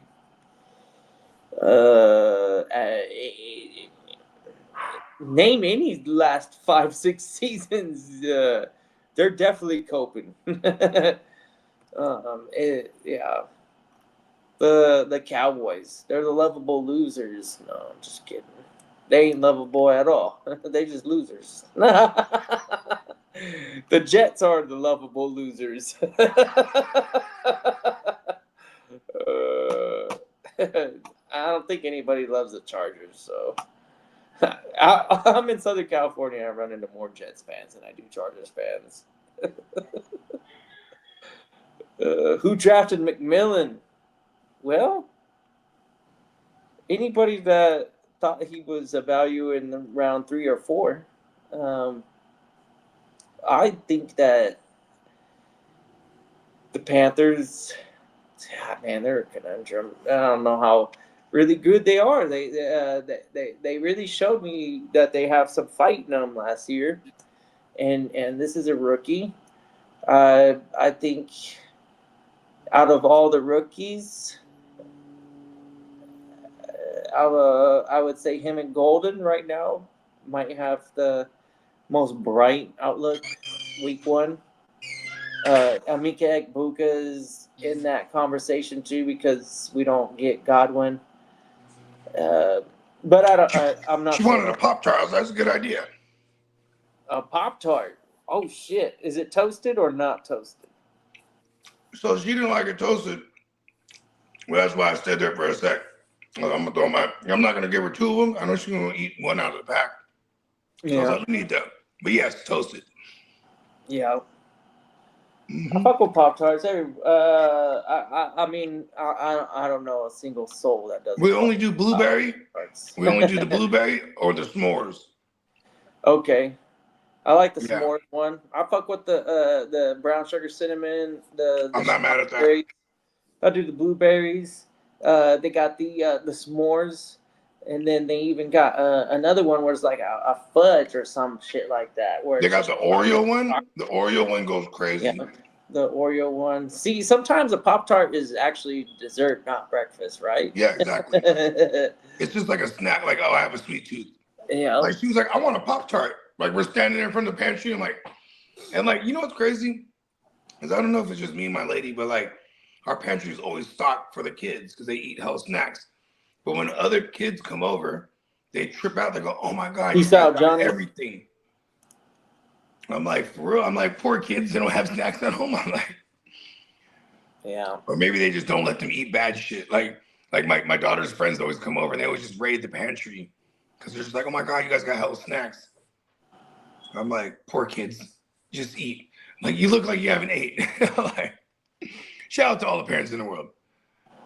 Have your kids coming over eating all my food and shit. All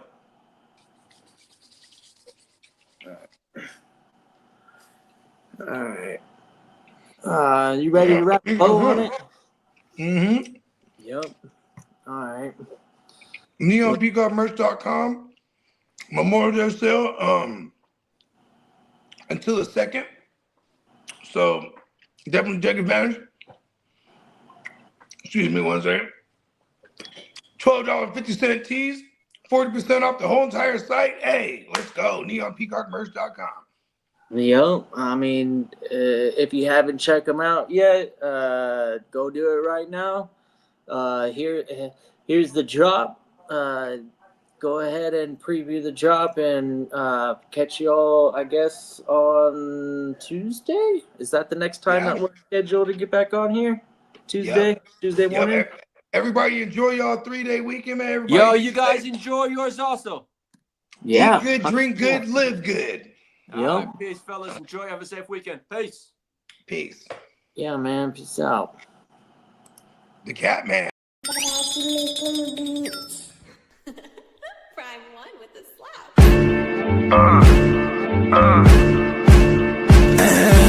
Showing out when we show up. Pop champagne with my shoguns.